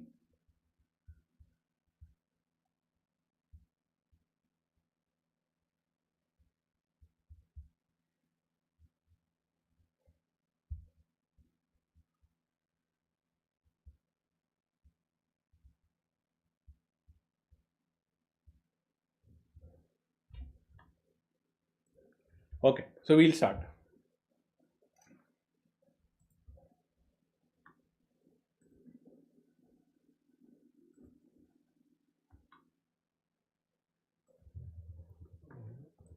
Now we'll see your contract of indemnity and contract of guarantee. It's a very simple thing. First, let's understand what do you mean by the term indemnity. Okay, indemnity. In indemnity, there are two parties. One is the indemnifier, and the other one is called as the indemnified. Okay, so here the indemnifier is the protector and the indemnified is the protected. Okay, so now an example of this example is an insurance contract. Okay, and indemnify means to protect, to pay for losses.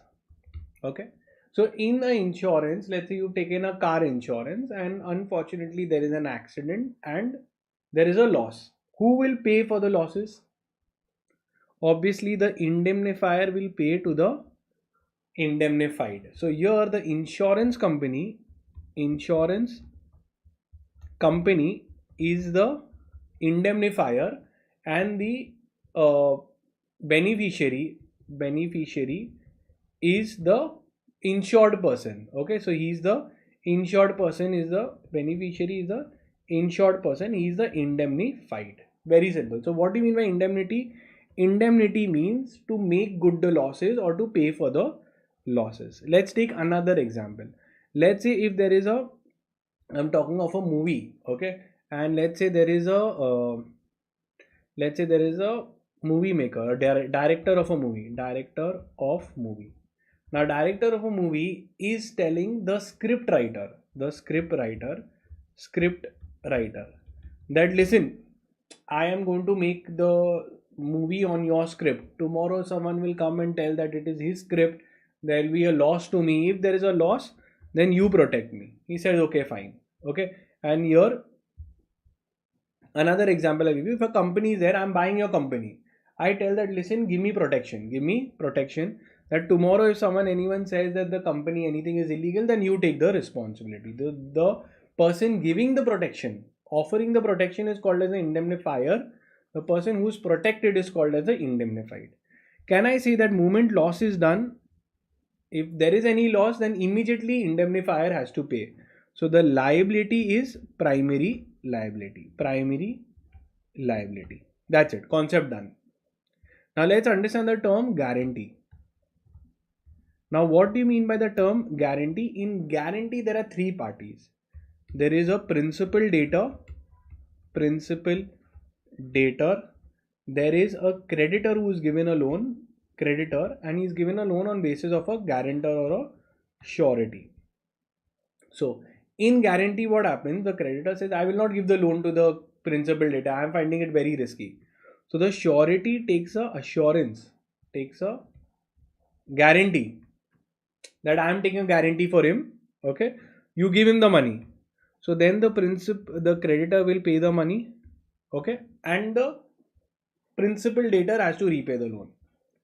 Now, first, who will try to repay the loan? Principal debtor. So the primary liability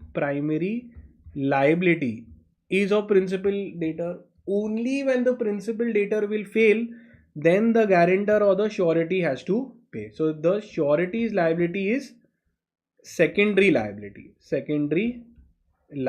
So initially, first that guy will try to pay. If he doesn't pay, then I will pay. So a guarantee involves three parties. Okay, 1, 2, and the third party. Whereas in indemnity, two parties are there. In indemnity, liability of the indemnifier, protector, is primary. On loss he has to pay. In guarantee, it is a secondary liability. First the principal debtor will pay. If he doesn't pay, then I will have to pay. Simple little concept done. Let's see. Okay, so here a contract of indemnity is given under your section 124. What does it say? A contract of indemnity is a contract where one party promises to save the other from any loss if it is being caused either to him, by him, or anyone else also. Okay, then they will pay. The one indemnified and indemnify holder. Okay, the one who is protected, who is giving the protection, is the indemnifier, and the person who's protected is called as the indemnified or the indemnified holder.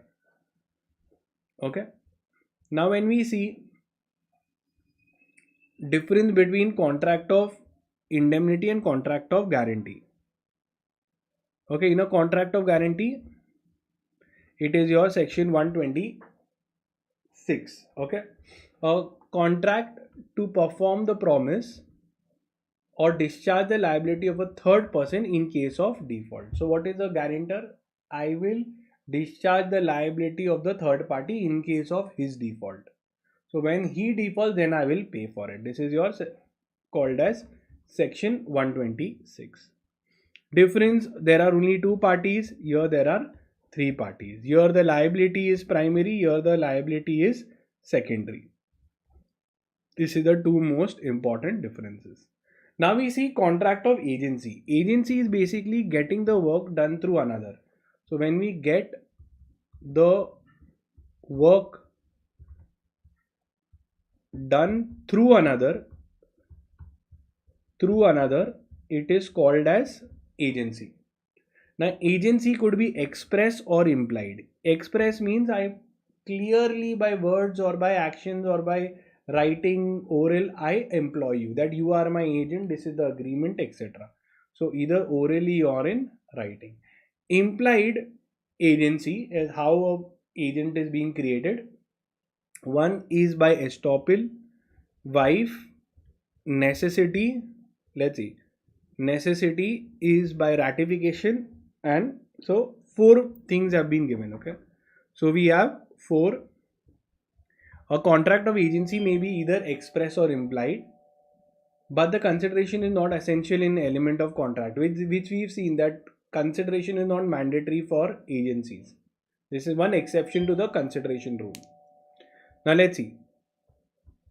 Express is where we have a proper agreement and we employ you. So I employ you as my selling agent and go ahead and sell in this area through a agreement or email. That's an express agency.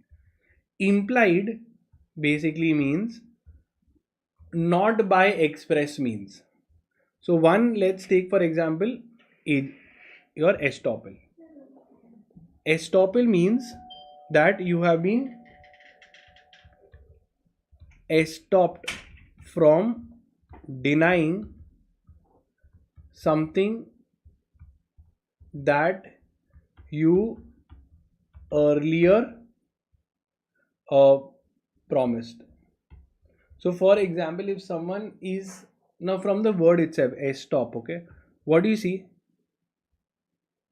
One word you understand, stop. So someone expressed himself that I am the agent, when in reality there was no such contract. So by default, we will imply that it is there.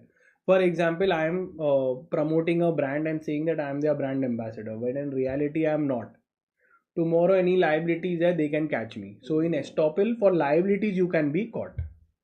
So estoppel arises from a person from not allowing him to deny something which he has promised, that he was the agent, and in reality he was not the agent, and tomorrow any loss comes, he will be responsible. Okay, so you made everyone believe that you were the authorized agent, so then you can be held liable. Wife as agent. So again, very simple. The wife by default is considered to be the agent. You don't need any agreement for your wife. She can go for you, get the goods, etc. It is understood. They will say that I am the wife, give it to me. Done. Necessity. Now what happens is, there was an example of horses. Okay. Now a railway company was there. There were horses in it. Now for some reason, the horses, due to rain, we had to stop and we had to park. We have to keep them somewhere. Now the circus whose horses it was, they had put them in the train thinking that they will come, but due to rain it was stopped in the middle. So the railway company stopped, they took care, they gave them shelter, all of that required money. So all this, it was by necessity they became the agent. So because otherwise the horses would have died. So in certain circumstances, a person becomes entrusted with another's property, may have to incur expenses to protect or preserve it. So this can be done. So you had kept in the horses in the possession of the railway company. Due to some circumstances, they had to spend money. They can recover from you. Agency by ratification. Initially you didn't have authority, but later it was approved. So when he had no authority in the start, and he had exceeded his authority, the principal is not bound to accept it, but they realize that he did in good faith. The principal may ratify the agent's transaction later. So when while appointing you were not there, but now later approved your transaction, so then it will be allowed. Now types of agent, very simple. They're actually given special and general. Special is for one task for a specified task, that take this bottle and go and sell it and come. So it becomes a special agent. General agent is to do multiple things. Example, managers. If I have appointed a manager, then obviously directors of companies, they do multiple things. They are general agents. Sub agent is basically a agent's agent. A sub agent is a agent's agent. Okay, so what does it mean? That I had appointed an agent and then he needed help, so he appointed a sub agent. So that is there. So now that sub agent is so the sub agent is not liable or answerable to me, he is answerable to the agent. So pay attention how it is.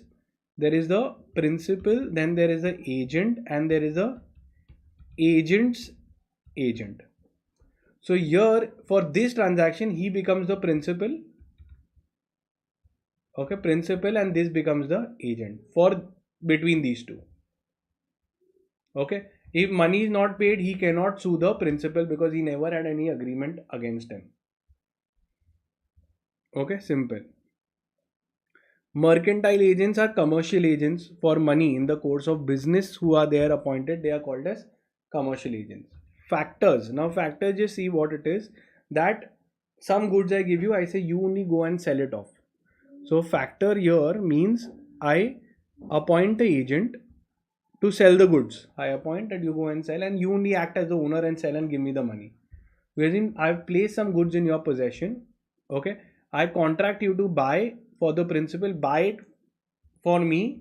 He then acts as the apparent owner and can sell them in his own name and receive the payment of the goods. So a factor is an agent who buys and sells goods on behalf of principal.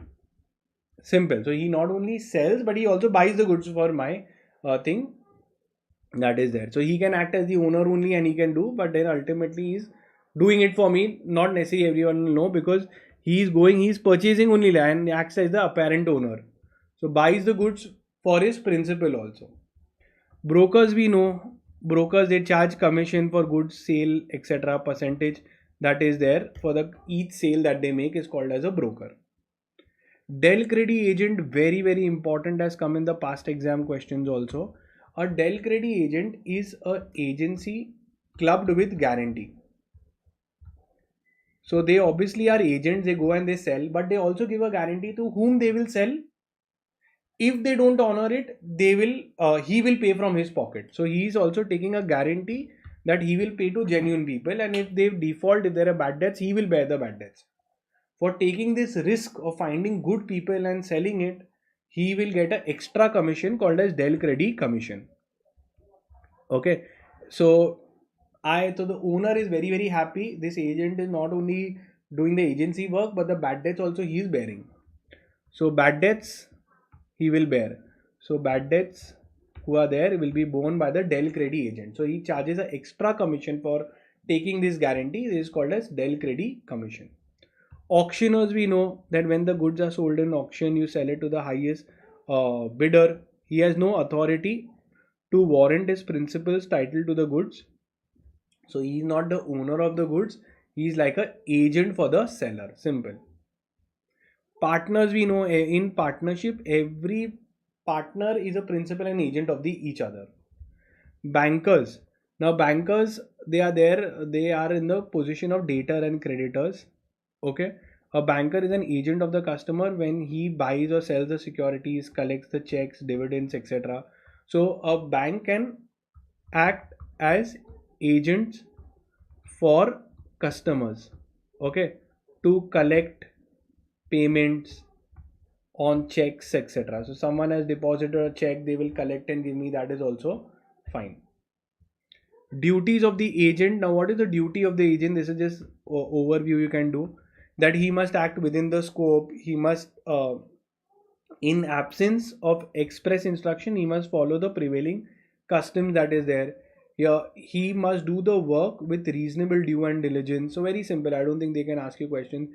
Must not disclose material information, etc. He must not make any secret profits. Must maintain true accounts, etc. Rights of the agent, very very simple. Nothing. Agent is there, I don't pay him the money, what all is there? So his main right is to receive commission. Okay, receive his commission or remuneration. Okay, if the principal is not paying the goods, he can stop the goods and take lien on the goods, etc. So these are some of his rights that he has, because if you don't pay him the money, obviously he can do a lien on the goods. He'll tell the principal that I'll not give you the goods back, you first give me my money. So this all is fine. Termination. How do you terminate by express, by performance completed, the transaction got completed, by an agreement, time period was over, death, insanity, insolvency, okay, dissolution, destruction of the subject matter, renunciation of his authority by the agent. Okay, the agent himself renunciated, gave up his right, I don't want to work with you anymore. Revocation, I cancel, you cancel, principal cancels. E-contracts. What are e-contracts? Where the offer and acceptance are done through electronic means. For this we will see the Information Technology Act 2000 has to be followed. Okay, and necessary ingredients of electronic contracts offer same like everything which is there, everything will be same like a normal contract. Only thing that the offer and acceptance is made through digital means. That is it. We've completed the entire chapter. That's it. Thank you guys. Bye.